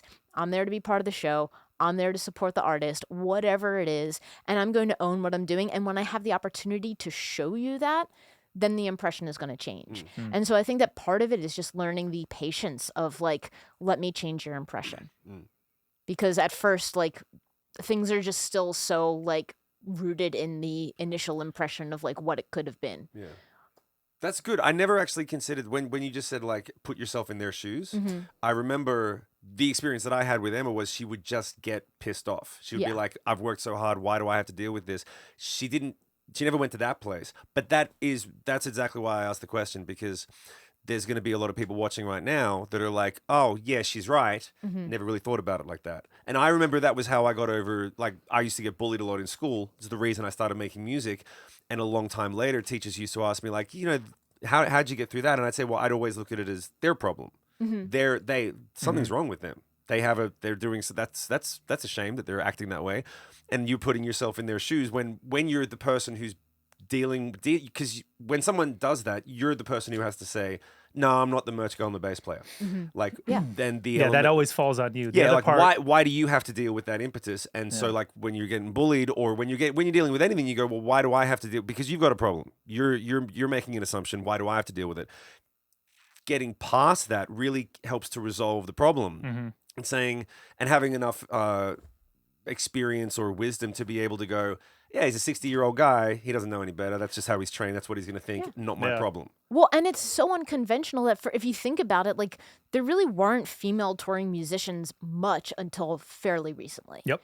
So if you think about somebody that's like, if they're 60 and they've been working in music or working at a venue for their since whole life. 1975. Like, yeah, they've seen They haven't the same seen things. that much. They haven't seen it that much, so the expectation is not there, you know? And that's why I think that things are going to change as time goes on, but I think that's an interesting thing, and it's kind of funny. It reminds me, so I went to my 20-year high school reunion recently. Ayo. 04? Ayo. 05? 05. 05, okay. And what was so interesting is all through high school and middle school, there were two guys that played bass. And they were like the two guys. And they played, and they were in the orchestra, and they were in jazz band, and they were just the only two bass players because there were only two bass spots. And I went to this reunion, and both of them, like, they still play music and stuff like that, but they don't do it professionally. And ended up seeing both of those guys who happened to be there. And afterwards, one of the guys says, like, man, like, I can't believe I went all through school and even like all this time and I didn't get to know like the best bass player that was there. Yeah. That's nice. It felt amazing. But it's because he didn't know. Because I just sat in my basement and played, and I didn't play music at school. And so like people don't know who you are and they don't know what you do until they see it. Yeah. And so I think that that's one of those things is that like I try to always remember it's like, oh, they just didn't know. And so having that kind of like sense of empathy and sense of patience with people is this thing. It's like, oh, they just didn't know. Yeah. That's so and also funny. there's a chance, like, I feel bad about this one from time to time. There was we sold a record console, not like a recording console, but like, from the 50s and 60s, like it's about the size of that couch you're sitting on right now, 600 pounds. It's got 2 speakers in it and a turntable. Like you've seen them in like your grandparents' house, probably. We had one downstairs for 5 years and we sold it last year sometime. And so we put it on Facebook Marketplace and somebody says like, hey, yeah, we'd like to come get it. I'm like, sweet. Next Tuesday at 5. Yeah, that sounds great. Just bring another man with you. Right? Like this is a 3-man job. I told you how big it is. It's 500 pounds. Like I can't carry this by myself. 2 people is going to take 3 men. And like I said, man, like you would say, oh, it's a 3-man job. Bring another man with you. Like it was her. She heard it as like, bring a man with you. Like make sure there's a man here. So she comes by herself. She's also a furniture mover, right? And the profile picture that I posted it on has me and Sarah. This happens all the time. They think she's Jayme because I have a woman's name, right? So you see a picture of a woman and Jamie's talking, oh yeah, I'll make sure. Like, so she thinks she's talking to my wife. And I think like she's going to show up with 2 other dudes because I don't want to lift this fucking thing, dude. This is heavy. She shows up by herself in the truck. Now she is a furniture mover. So the girl can haul, right? But like now, I was like, you didn't bring another person? Like, we both have to lift this shit. Like, I wanted a 3rd person here. And she goes, yeah, you wanted a man very specifically. I was like, well, yes, because I don't want to, this is heavy. I don't want it to break on the way out here, or I don't want anyone to get hurt either. So, like, yeah, I would have called another dude to do this. We got it out. It was just fine. And she was strong as shit, right? But, like, I could tell she had a chip on her shoulder of just like, oh, you don't think I can do this because you thought you were talking to my wife. And I was just telling you, like, hey, just, it's a 3-man You're saying job. like she came loaded, ready to fight? No. That was what it turned into when she kind of got there. Right. And we got it out really quickly because I was like, oh, I didn't say bring a man with you. Right. I was like, hey, it's a 3-man job. Yeah. The 2 people, this is going to be tough. Yeah. You ready? Okay, let's get it. And we got it and it was fine. But there was a thing of just like, yeah, she thought she was talking to my wife and I thought 3 dudes were showing up. And then it's me and her and 500 pounds like, oh, I didn't want this. I was hoping it was going to be easier, It's like, yeah, I wasn't trying to give her shit like, oh, you're a woman? No, bring dudes. It wasn't that at all, but it was the sudden realization of my back might go out tomorrow. That's what's going to happen, and she doesn't know that. Yeah, she's like, oh, I can show him, and I'm not thinking about her. I'm going, fuck, I deadlifted today. I don't want to fall down my own stairs with this. This is gonna suck, But it's interesting. You mentioned something that I think is also really important. once they see you do what you do, like, which the subtext sounds like you have to give them a chance Yeah. to see what you do. And it's really, I just think it's, I always draw parallels in terms of his mentality and mine, because we come from different, this is why we love doing this work together. We come from the exact opposite side of the fence. I smell a sitcom.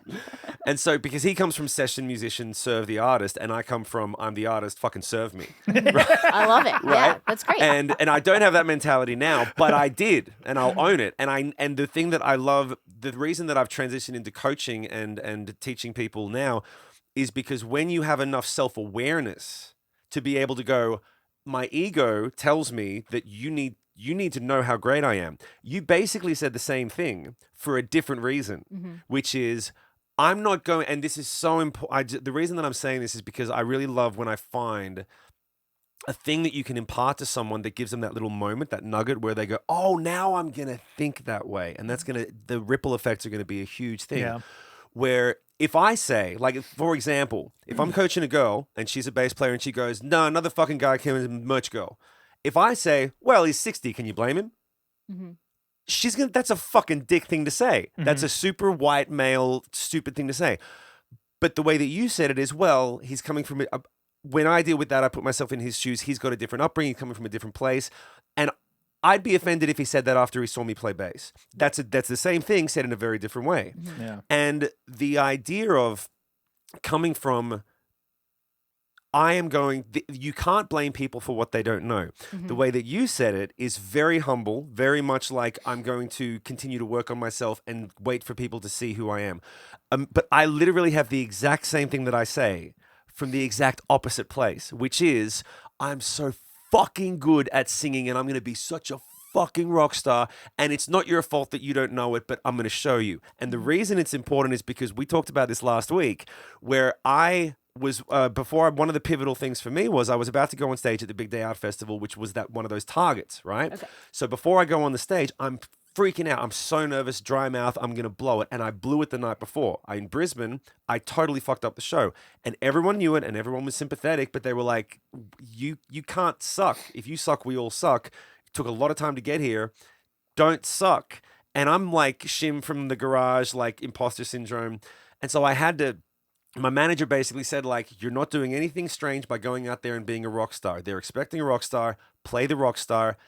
Do your half of the equation. They don't want you to be the guy from the garage. They want you to be a rock star.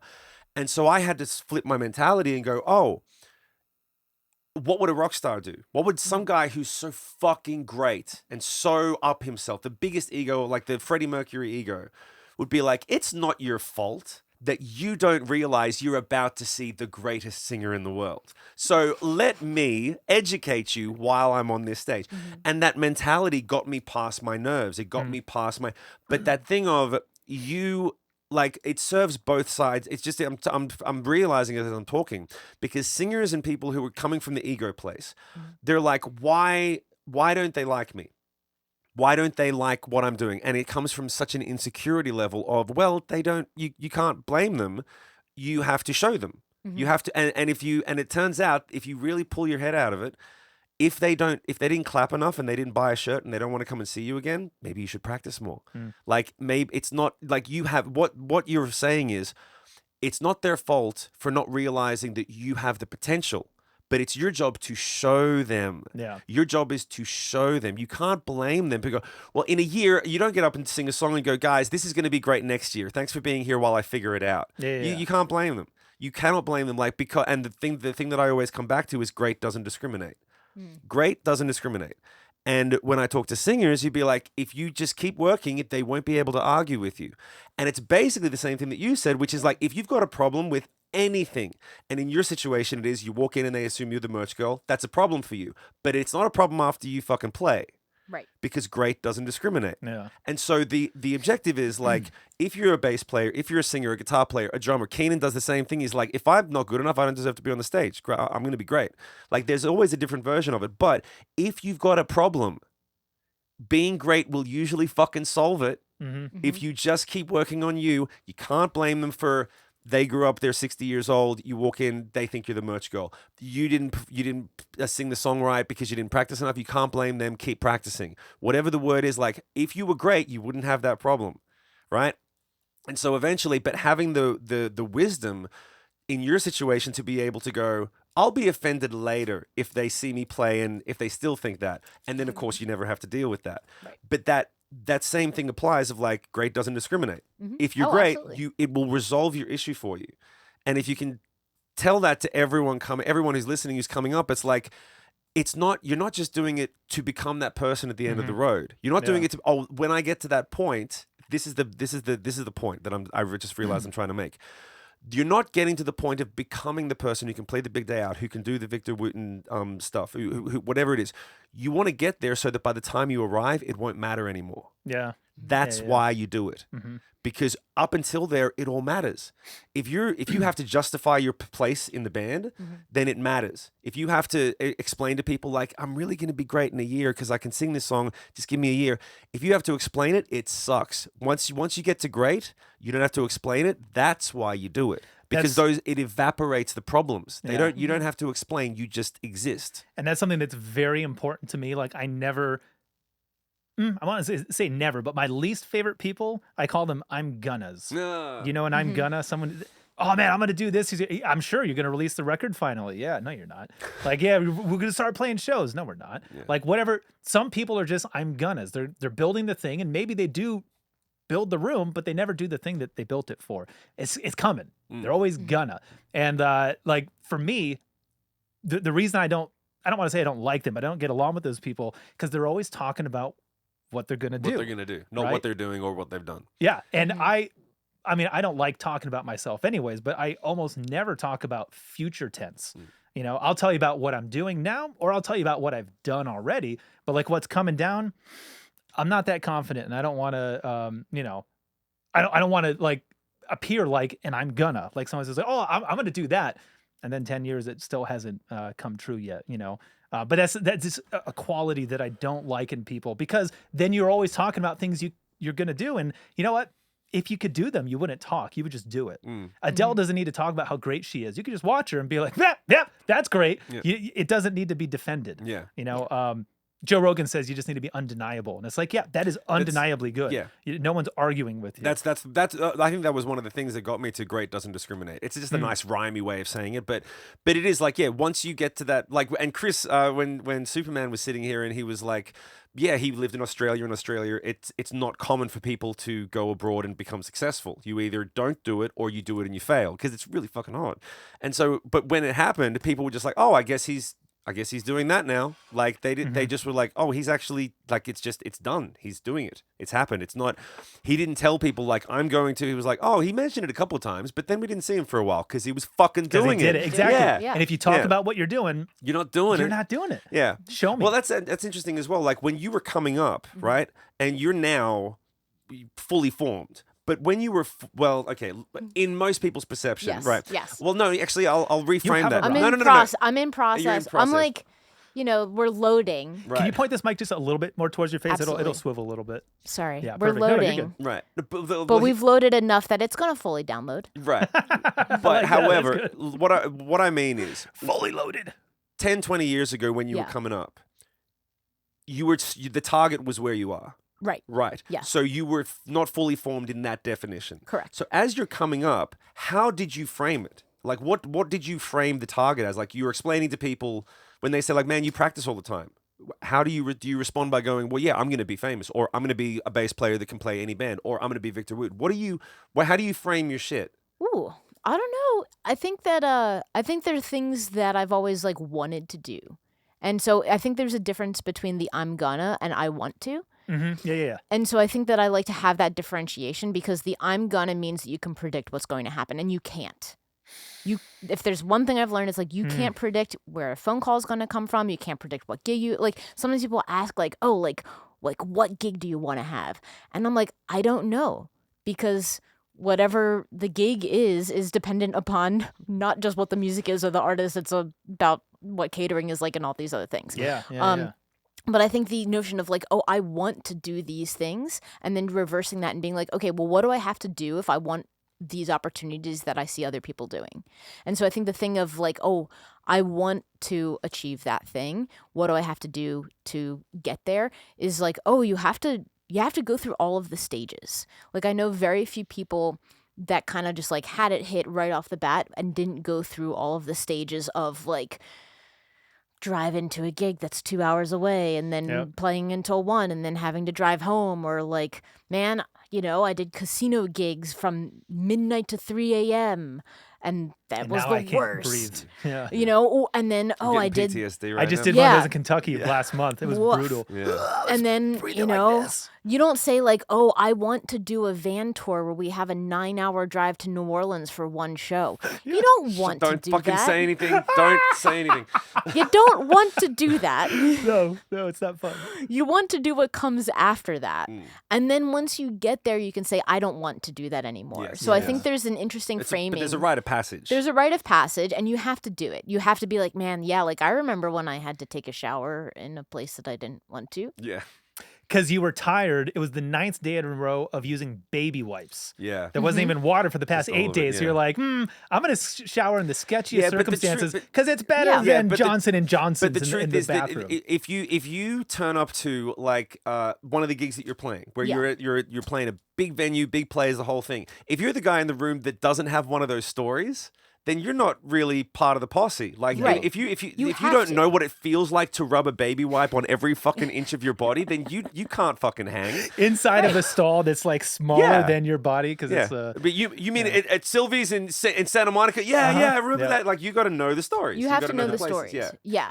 So I think there's this thing of like, oh, I want to be able to do that. And you also know that like there's a thing that happens in your professional life that like you just got to get there. Mhm. And you don't know what it's going to take exactly. You just got to like be very stubborn. I know that there's something that like I've always been very stubborn. Being like, "Oh, I'm going to be very stubborn and I'm going to do things my way because for some reason I have this like blind path ahead and I can't see what's there, but I know that I'm like on the road." Mhm. And so as I'm doing that, I'm kind of thinking like, all right, like I'll just keep doing this because I know I've seen what other people have done and I've, read interviews and listened to things and heard people's stories. And ultimately, like the thing is you have to just keep working and working and working, expecting something to eventually happen that's good for you. Right. And again, you don't know where it's going to come from. Like the biggest calls that I've ever had have been from people that I don't know personally. Mm. And so I think that's something that I've also learned just from talking to other people. I remember a long, long time ago, I went to kind of like a forum thing where, like a panel discussion. And someone said, your reputation gets there before you do. Yeah. Hey. Yep. And that is something that has stuck with me and always has and always will because you don't know what you're going to get, but your reputation will get you there. Yeah. And you don't know who's talking about you already. Exactly. Yeah. And you that don't wor- know that what works people are also in the seeing. negative. Yes. It works also in the negative, Yeah. right? They're like, Yeah. oh, you shouldn't call this person because they don't show up on time, or Yeah. blah, blah, they didn't. Or learn when the you're like, oh, I just song, got a gig from such and such, and like, Oh, look out! Oh, Yeah, yeah. I'm playing with Lauryn Hill. I've been on that bus. Yeah. Okay, good luck. Ooh. I'm But- thinking of who the look we got from when the bus left. Yeah, this totally doesn't make sense to anyone. But they're like, "Oh, they're coming to pick you up." Oh, Jesus! And I was like, "Who is it? What do you know about these Yeah. people?" Yeah. Like, yeah, it's one of those scenarios. Like, who's Yeah. taking us to the next show? Yeah. This isn't good. Yeah, no, yeah, but that is a great way to see. Yeah. That's why I love having these conversations because those little nuggets, the way that you just put it is because I can frame it that way for the rest of my life. Like your reputation arrives before you do. That you need to hear things a certain way. You really do need to hear things a certain way for them to click. You need to be spoken to in the language that you're accustomed to speaking in so that it can translate. Right. And that but that's so important for whenever someone's trying to cheat. When it comes back to great doesn't discriminate. You know, well, if you're great, they'll know before you get there. Right. Because word travels. And Yeah. if you're not great, they'll know before you get there because word travels. So, but people really don't think about it. They really live in it. But it's interesting for you. You just said like you're really stubborn. Yes. But the funny thing is, the way it sounds like to me, you're really stubborn when you're working on yourself. yes. But then the moment that you have to step outside, you're very aware that it's out of your control. And that is the supportive bass player that you were asking before. Like, are you all like this? Yes, and most drummers too. Yeah. You have to be incredibly disciplined because, like, yeah, I have to play the thing, but also I've got to, at a moment's notice, just be able to change because the drummer can't Yeah. do the thing. Or you're singing sharp and it's a cappella. I'm on a fretless. You're not sharp anymore. Right. I can course correct for you. Right. Piano, stop playing. You're fucking it up. Yeah, yeah. Like the piano will make you sound sharp. I can fix you, Right. but only me. Right. Only a fretless instrument. You know what I mean? There's just like, if you know these tricks, Yeah. you can hop on them. But like, that's the gig is like, yeah, be confident, be comfortable, and then be ready to do Yeah. anything. So you guys are a step ahead in terms of the meta vibe because this is why it's good to talk from both sides. Because I look of like the Mark fence. Zuckerberg? Yeah. Because you're talking about you have to work on yourself, and in the moment that you get out, you have to flow. Right. You have to flow. Good or bad or indifferent, you have to be ready to. You're basically It's interesting because you walk out, you immediately switch on the receiver. You're like, I'll receive the information, I'll receive the stimulus, and I'll go, okay, how do I fit in with this, and how do I flow? Whereas a singer or an artist or a guy who's like in charge, they walk in and they're like, here's the flow. You guys better figure it out. You better fucking flow. This is where I want to go. And if you hire good people, if you have the foresight or the good fortune to hire good people, you can have that mentality for a while, but it will burn out on you. Yeah. You cannot walk into a room. This is if you're a singer or just a fucking human being. You cannot walk into a room and expect everyone to adhere to your frequency. To suddenly go, oh, I'll deal with this. You deal with it because you're getting paid, right? You don't deal with it if some guy walks in the room like, hey, you'd be like, dude, fuck off. We're fine. You're killing the flow. So if you're the singer and you come in, and I dealt with both sides of this. I used to walk in before I was someone, and people would be like, well, maybe he's right. Maybe he's going somewhere. We'll deal with it for a little while. And now that you're no one. And then I became someone, and people would yes man me all the time. Yeah, right. Even when I was making these mistakes, and I'd be like, oh, I just noticed a month later, that doesn't look good. Like, yeah, why didn't someone tell me? Because you're big right now. And then later on, they're like, oh, they're not telling me anymore. Yeah, because fuck you. You know, like, and so you see all of the parts of the equation. But if you can get for a singer, for someone, for anyone who, the way that you can flip it, if you're a singer or a songwriter or someone else, you're always going to get 100% of the time, you get the best outcome. If you go into the room and you go, hey, the one thing we all agree on is that we want to serve the audience. We want to serve the song. So here's my vision. Here's what I'd like to create. Can you guys help me with that? Or is there anything did you have an idea of how, like, will that work in with this vision? And then you can come from, okay, now you're all speaking the same language. You all have the same goal. You're shooting for the same thing. Yeah. And if you can agree on the target, then all you're doing is maximizing your chances of hitting the target. Because the session musicians want to help the singer. They want to be like, dude, if you're saying this, like, what if you stop singing there for a minute and we do this thing and we transition into the next song and you go, oh, that really helps the vision. That will be great. As opposed to, you said not sing what now? Like, yeah, exactly. fuck you. You know, because the ego, being able to check your ego is the biggest part of it. And I know this because there are session musicians that you look at and you go, he's not that great. How did he get the job? And then you meet him, he's like, dude, this guy is the coolest motherfucker in the world. They are just so cool to hang out with. That's how they got the job. They're all flow and they can keep some time. And Cool. that's also huge. Like that was something that Ryan, I was very similar. Like I was in, not the basement, but I was in my bedroom practicing most of the time. Like I wasn't out hanging with, like I didn't have not trying to say you were a closet case too, but like I didn't have a lot of friends. I didn't have I struggled with that because I was playing the music and spending all my time there, and like not realizing that, like, oh yeah, like being a good hang, being able to have a conversation and just being fun, like that is also, I don't want to say as important as you're playing, but like there's three things: the money, the tunes, and the hang. You only get two of them, right? So like you've got to be a good hang, because if I'm stuck in a bus with you for 2 months and you suck, I'm saying no next time, or like we're changing things or we're not making it to the end, like that aspect of it too is really important. I didn't work on that, being social and like likable and all those things. Like, oh yeah, I can play, but it didn't get me as many gigs as when I started being friendly. When did you learn that? Gosh, Because I still haven't figured that part. Yeah, I think if there's one thing I know about myself, which is that like I will be very like by myself as much as I can be, and then when I'm with people, I'll be like, all right, we're here and we're chilling and everything's cool. And I think that by nature I've always been pretty shy, and so I think that like because I'm sometimes the like maybe less threatening shy person in the room, I'm able to kind of just like be there and hang out. And that's kind of my strategy, is to kind of like be chilling. and then just like bounce when I feel like it. And because I do it for me. And I think that that's like an interesting thing where it's like I'll put the time in and I'll do the right thing and then I'll kind of like become myself, but I try not to like put it on other people. So I find that like sometimes in certain situations the thing that like doesn't work, especially when you're dealing with like a lot of people that are all living together or hanging out and doing all the thing, is like the people that's like, oh man, that like I just want that person to shut up. Like Yeah. I try to not Not be be that that person. person, yeah. Right, yeah. Yes. And I know this is kind of like a roundabout way that of was getting me. there. Yeah. But I'm just like sometimes if I feel like I'm like getting like pissed off or something, I'll just exit. Yeah. Right. I'll just like, I'm going to go in my bunk or I'm going to go in my room and I'm just going to like be gone for a minute. And then if I'm around a lot of people where there's like all this stuff going on, people are like, man, I can't wait for this person to go to bed. And I don't want to be that person. But I think it's something that like I just learned over time is that like in general I'm fairly shy and fairly like chill, and like sometimes that's helpful. Sometimes it's hurtful in the sense that like I don't party.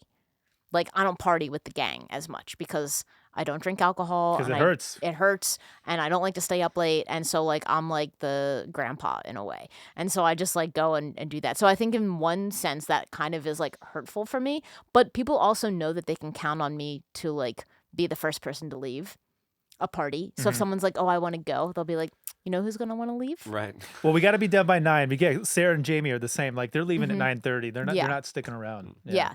So part of the hang is that like, okay, I try to like not rock the boat. I try to be chill. I try to be the person that's helpful. And then I also know that like if I'm like agitated or I have a problem with things, sometimes I need to just like take myself out of the scenario. Really, you don't try to solve everyone's problem for them and make them realize you're wrong. You should change. Maybe I will, but I won't tell them that.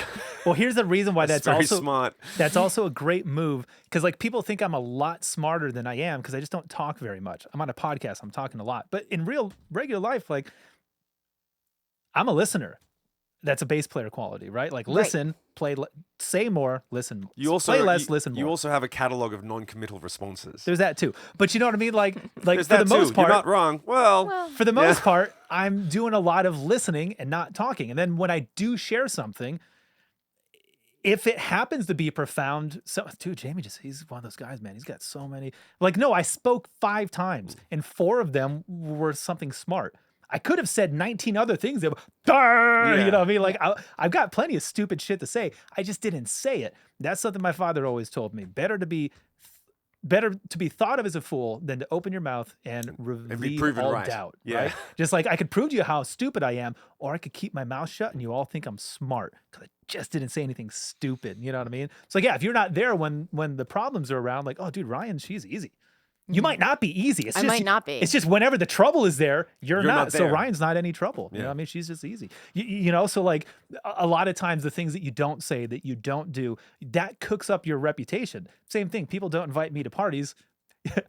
We're traveling to Nam tonight, and I already packed our to-go bag. So it's filled with whey protein and jerky and beef sticks, water for 5 days. Like, there's no drugs, there's no coke, there's no like nothing. My friend's different story. he doesn't know what's in my bag yet. No, but you know what I mean. Like, yeah, we're the same. We're like last tour we on, we were in bed early. Like, everyone else is out partying and drinking. Like, no, I'm tired and my body's gonna hurt tomorrow. So no, we're not doing that.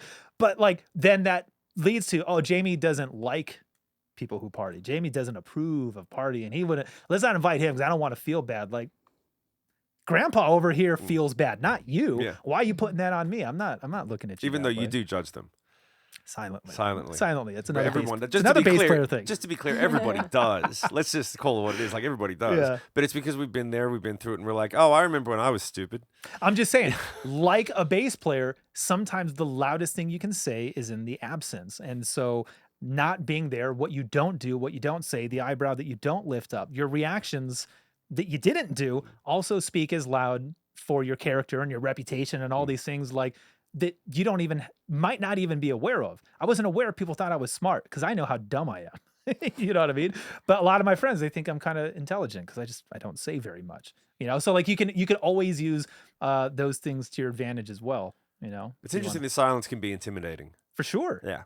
Just because people don't like it. It makes people very like, well, what do it puts the impetus on them. Yes. It is. You can always tell an amateur soloist, someone who's taken a solo, because their phrasing is they never took a breath, Yeah. right? They're just like notes and notes and notes and notes and notes and notes. Horn players don't have this problem because they have to breathe, right? But very few people will like put that space in there. That's a bold move, dude, because what are we gonna do? Or like the lead up into it, you like set them up and then pull the rug out. Like those are simple moves. They're not that difficult. But the amateur is thinking, how do I get more things in, more things in, more things in, less space, This less is my space. moment. Yeah. And the easier thing to do is like, yeah, sometimes the silence of your cadence is the most important delivery, most important part of the delivery. You know, how you land it and all the things. So again, that just comes back like what we were talking about 2 hours ago, is that nuance. When is it the right time to do this or that? And was there eye contact? And did we plan it? Or did something happen? Because I'm looking at the drummer, he's only got one stick, his cymbals fell down. And here's how we're gonna react to that. Because like otherwise, chaos, train wreck, you know? So like the more of those things that you have, those bags of tricks, like you're saying, my one-liners. But yeah, I got bass one-liners too. You know, it's the same as ba ba ba da ba. Like you know what's coming next, right? We've all got a bag of tricks. So how many of those do you have? I am in no short supply. You know what I mean? So that's how I stay busy. But like that's what I recommend to everyone is like while you're doing what you're doing, working on your craft, practicing, keep those ears open and your eyes open to everything. Did you ever get to meet Chuck Rainey? I don't know if he's still at Victor's camps. I did, yes. Was he there this past? Excellent. The greatest thing I've ever heard in my life came from that man's mouth. Someone asked him about, I don't know, it was one of the classes and they were just asking questions about like, what's his number one skill or thing he learned from, you know, playing in all these sessions all throughout the years. And he said, the good Lord gave you 2 ears. One's for you, one's for everyone else. And the reason why I think that's so powerful is because think of it in percentages, right? 50% and 50%. So when you're performing, what percentage are you paying attention to you? It better not be more than half. Because that's the percentage. You got 2 ears. One's for you. So 50% of your musical intention, attention, all of these things, you can only have half of it for what you're doing. The other half better be, is his hi-hat open or closed? Is she up here or down here? Where's his left hand? Like, not one other instrument, all of the other instruments. Half of your attention needs to be on what are they doing? Where are they? How is it going for them? Oh yeah, and I'm also doing this thing. And again, this is like the less experienced you are, the more that fraction is off. It's like not for the person who's really bad, for the drummer who like isn't paying attention to the kick pattern. It's 99 to 1%, right? Almost entirely focused on what I'm doing, because if I don't, I'm not making it through the gig, right? So that means you have 1% for everyone else. We're not sounding that great tonight. Translation, you know? But like when I heard him say that, I was like, that puts the percentage factor in focus. So when I'm playing, I know it's a good show.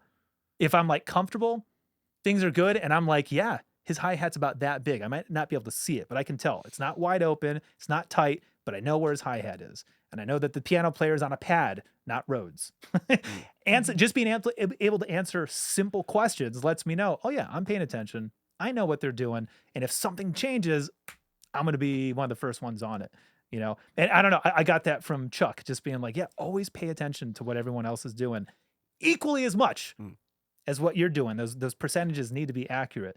I was like, yeah, I think I agree with that. That's a great way to make music, perform music, write music, all of the things. If everyone's percentages are wrong, I don't know.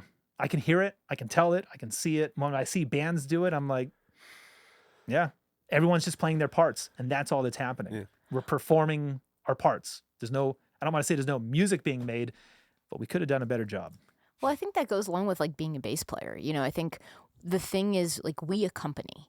And so if you have the mindset of like, I'm going to accompany everybody else that's here, like that's really what it is. It's not the I'm above here, or I'm the one that's driving the thing or whatever. It's like, no, like I'm accompanying everybody that's here. So the notion is that like, oh, I need to figure out how to fit in with what the drummer's doing. And I need to hear that the guitar is playing on like the backbeats 2s and 4s matching the snare. Or I need to hear these different things. And so when you know how to accompany and you know how to listen for that, then like you're doing your job right. And if you're not, then you're like, oh, well, like what can you do to be better about that? And I think it's the same thing whether you're doing music or if you're like in a social situation. It's like, oh, like, am I doing a good job accompanying the people that I'm with? You know, and that's the thing that when you think about like band dynamics on stage and off is that like, am I the person that's like making this better? Am I the person that's neutral, or am I the person that's not making it work? And you are one of them. You're I'm one gonna of go them. with better or neutral. No, but I'm just saying, like, Yeah. like you're one of those. You're one and of those so, things, and so right, at hopefully any you know moment. which one it is, and you're right. It's the good one. Yeah.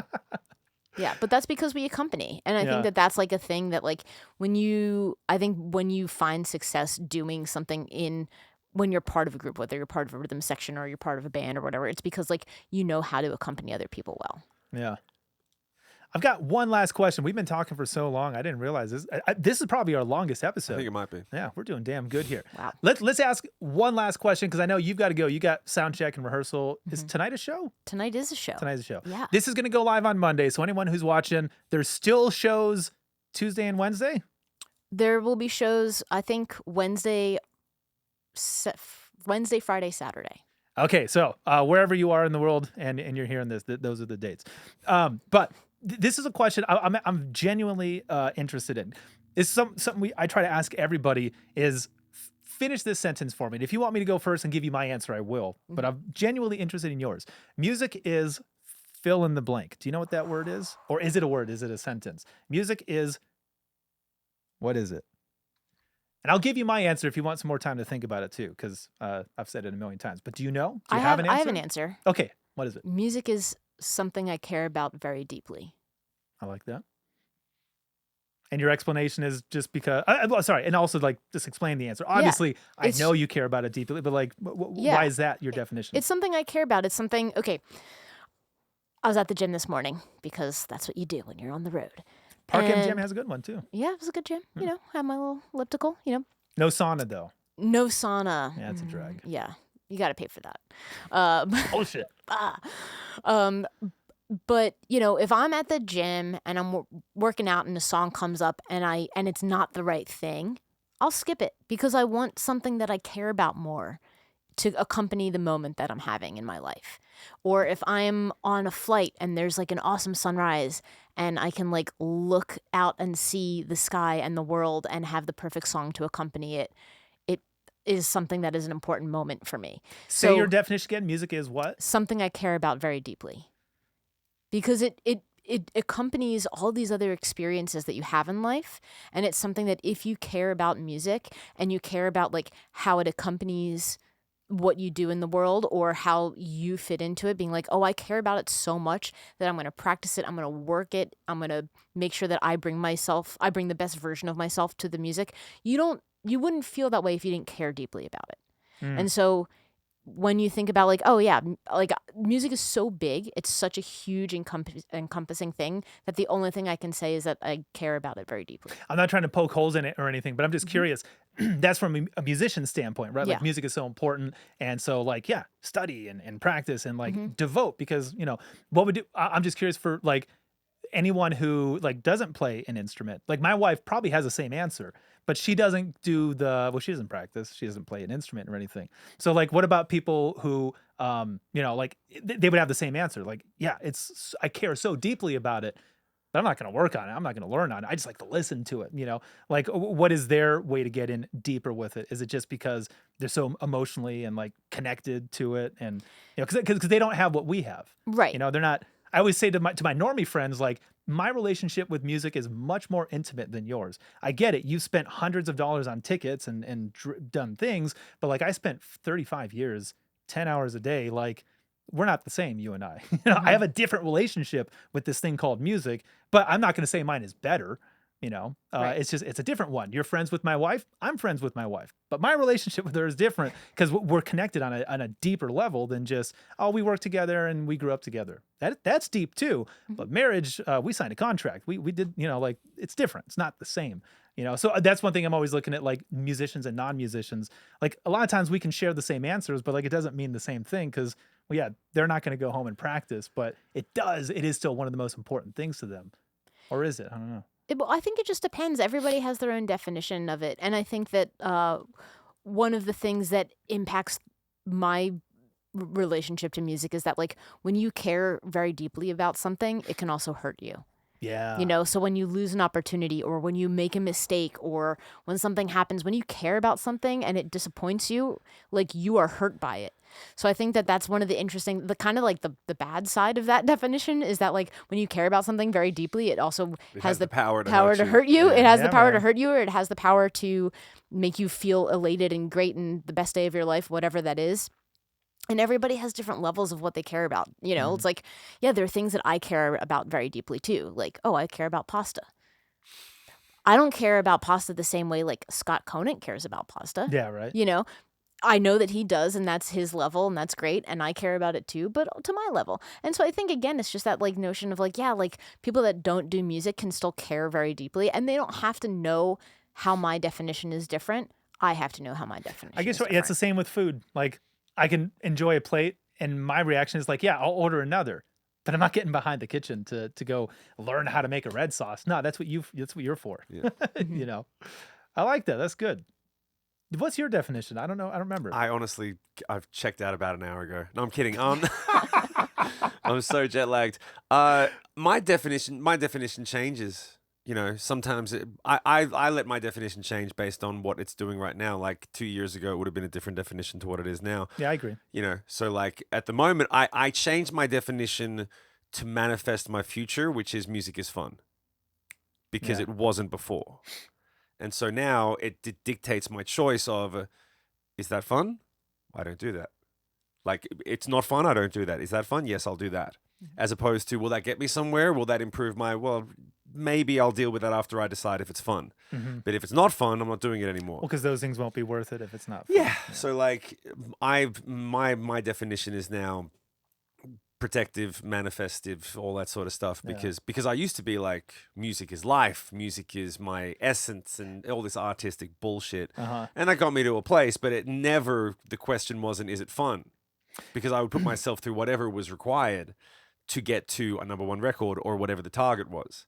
And that's why we go through people think that like music, here we go. People think that music is practicing an instrument and getting better at it. And then they have benchmarks of, I play the song, and now because I played the song well, I'm a better person. And because I played the song well in front of people, I'm a better person. And because they clapped and came up afterwards and said, that was great, I'm a better person. And because she wanted to take me home, I'm a triple better person.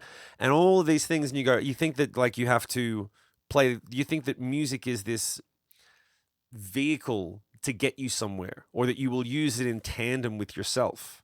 And like it's a thing that, not realizing that 100% of music comes through you.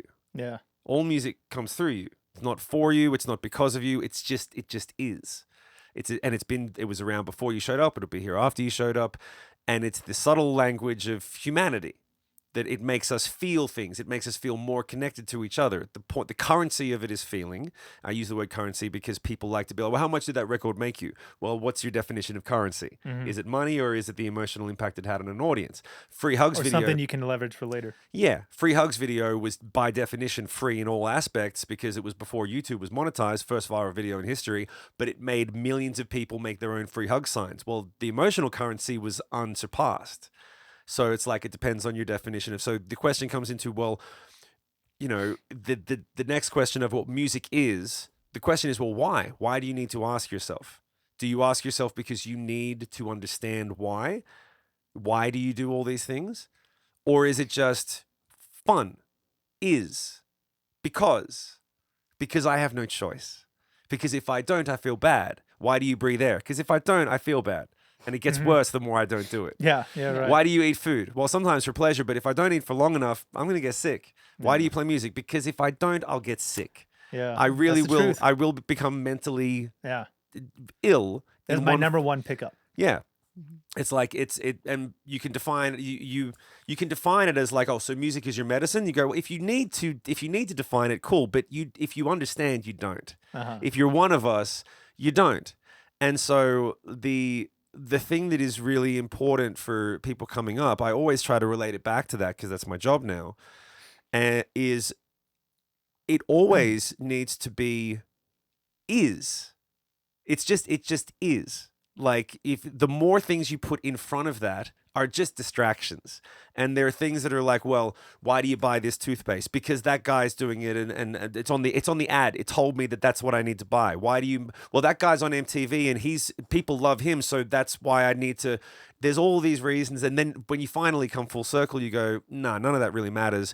Why do you keep doing it despite how many fucking times you've had to shower with a baby wipe and get a 9-hour van trip and all the things? Why do you do it? Because you don't have a choice. Yeah. So if you can surrender to the reality that you don't have a choice, then you can start to go, well, if I know that, like it's literally the same as like knowing the outcome. The outcome is you will have to make music or you will feel sick.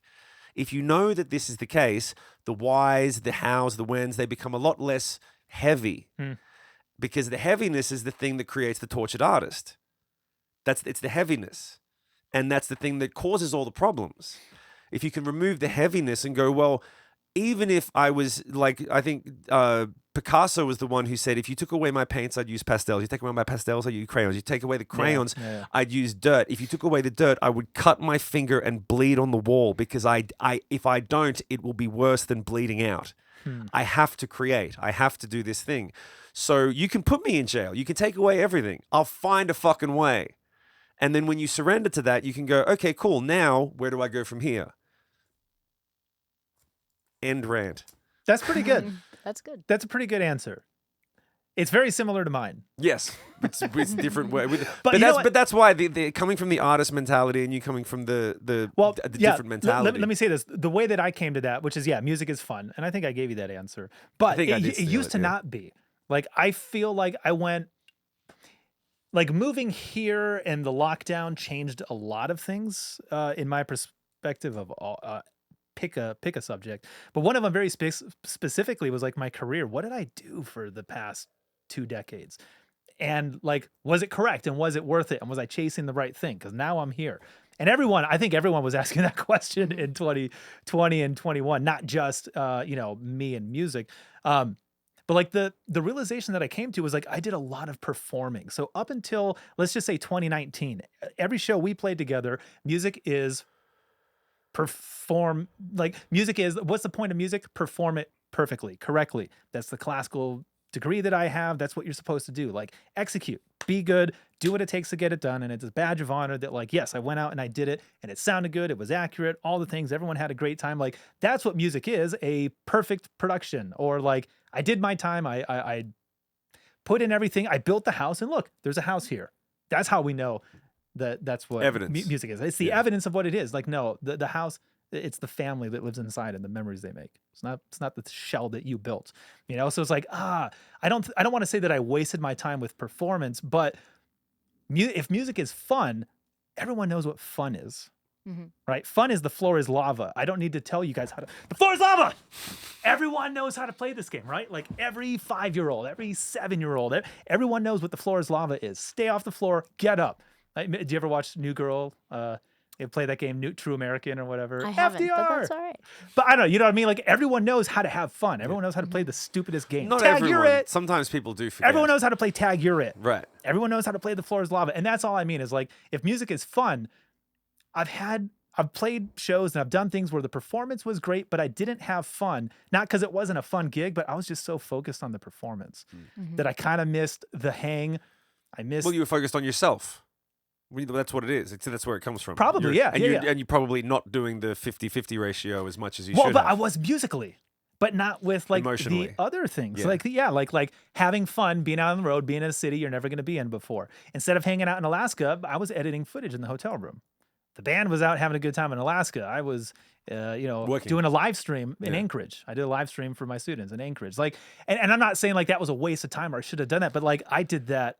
I made that my focus, the business, the entrepreneurship, the like all the other things, and then go play the show. And I would miss out on not all of the fun, but a lot of the fun, just because I was focused on other things. And now, when I play shows, like I focus zero on the performance. Like I just know that however much I've practiced, it's good. It's gonna be fine. There's a light at the end of the tunnel and it's not an oncoming train. It's good. We're going to have a good time. If I don't feel confident with the music, I'm not accepting the gig, So like I know the music's gonna be fine. Let's focus on the fun. Let's focus on making sure everyone has a good time. Let's make this as good as it can because the show's happening either way, and it could be a bad one or whatever. But like if I focus on having a good time, making sure everyone else has a good time, those are my most memorable shows. Everything I've played in the past like 5 or 6 years, and I changed my perspective from like performance is not the number one thing anymore. Now it's enjoying it, really, really enjoying it, and making sure the performance is still important. But like I really do feel like I missed out on the just the good times, the fun, the pure enjoyment that it is. And what I realized I missed that is during the lockdown. I went 18 months without playing music with another human, and that's when I realized like, oh, I'm not having any fun at all. It's because that part is gone, right? So I built a studio and started a podcast where that's all we're going to do now. We're doing no performing. We set up 2 bases, 0 performances, only fun. That's what this show is. But hopefully, not hopefully, you're coming back a week from today. We're going to have a drummer in here and we are going to make some music and we're going to have fun. I'm psyched. Hell yeah. Ryan, Yes. where do people find you online? I'm the easiest person to find on the internet. Ryan Madora, everything. You can go to .com? ryanmadora.com. You can go Ryan Madora on Instagram. You can go Ryan Madora Music on YouTube. Thankfully, my parents gave me a unique name, and so my SEO is pretty good. You can find me. If you put in Ryan Madora, you will find me. Now, you've got a book? I do. I have a book called Bass Players to Know, so you can also find me on Amazon and other various small retail locations in Nashville. How about ebook? Did you do Yes, audio? So I don't have. So I have a Kindle version of Bass Players to Know, but not an audio version. But, so you didn't do a reading audiobook of it? No, I No. didn't think it would be appropriate. Okay. Yeah, because of the way the book is. It's not meant to be fully my voice. Yes.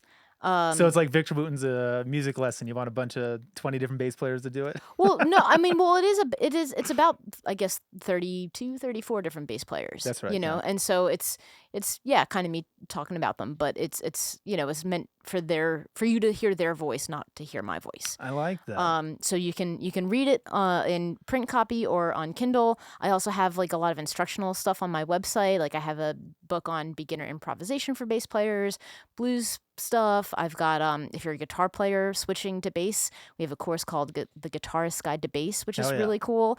And then I have like lessons on my YouTube channel all the time and plenty of fun things, music that I've played on. If you go to Spotify, I have a playlist called "And on Bass," Ryan Madora, or you can just type in my name and you'll hear all these different songs that I've recorded on over my time as a session player and all that stuff. So I'm out there.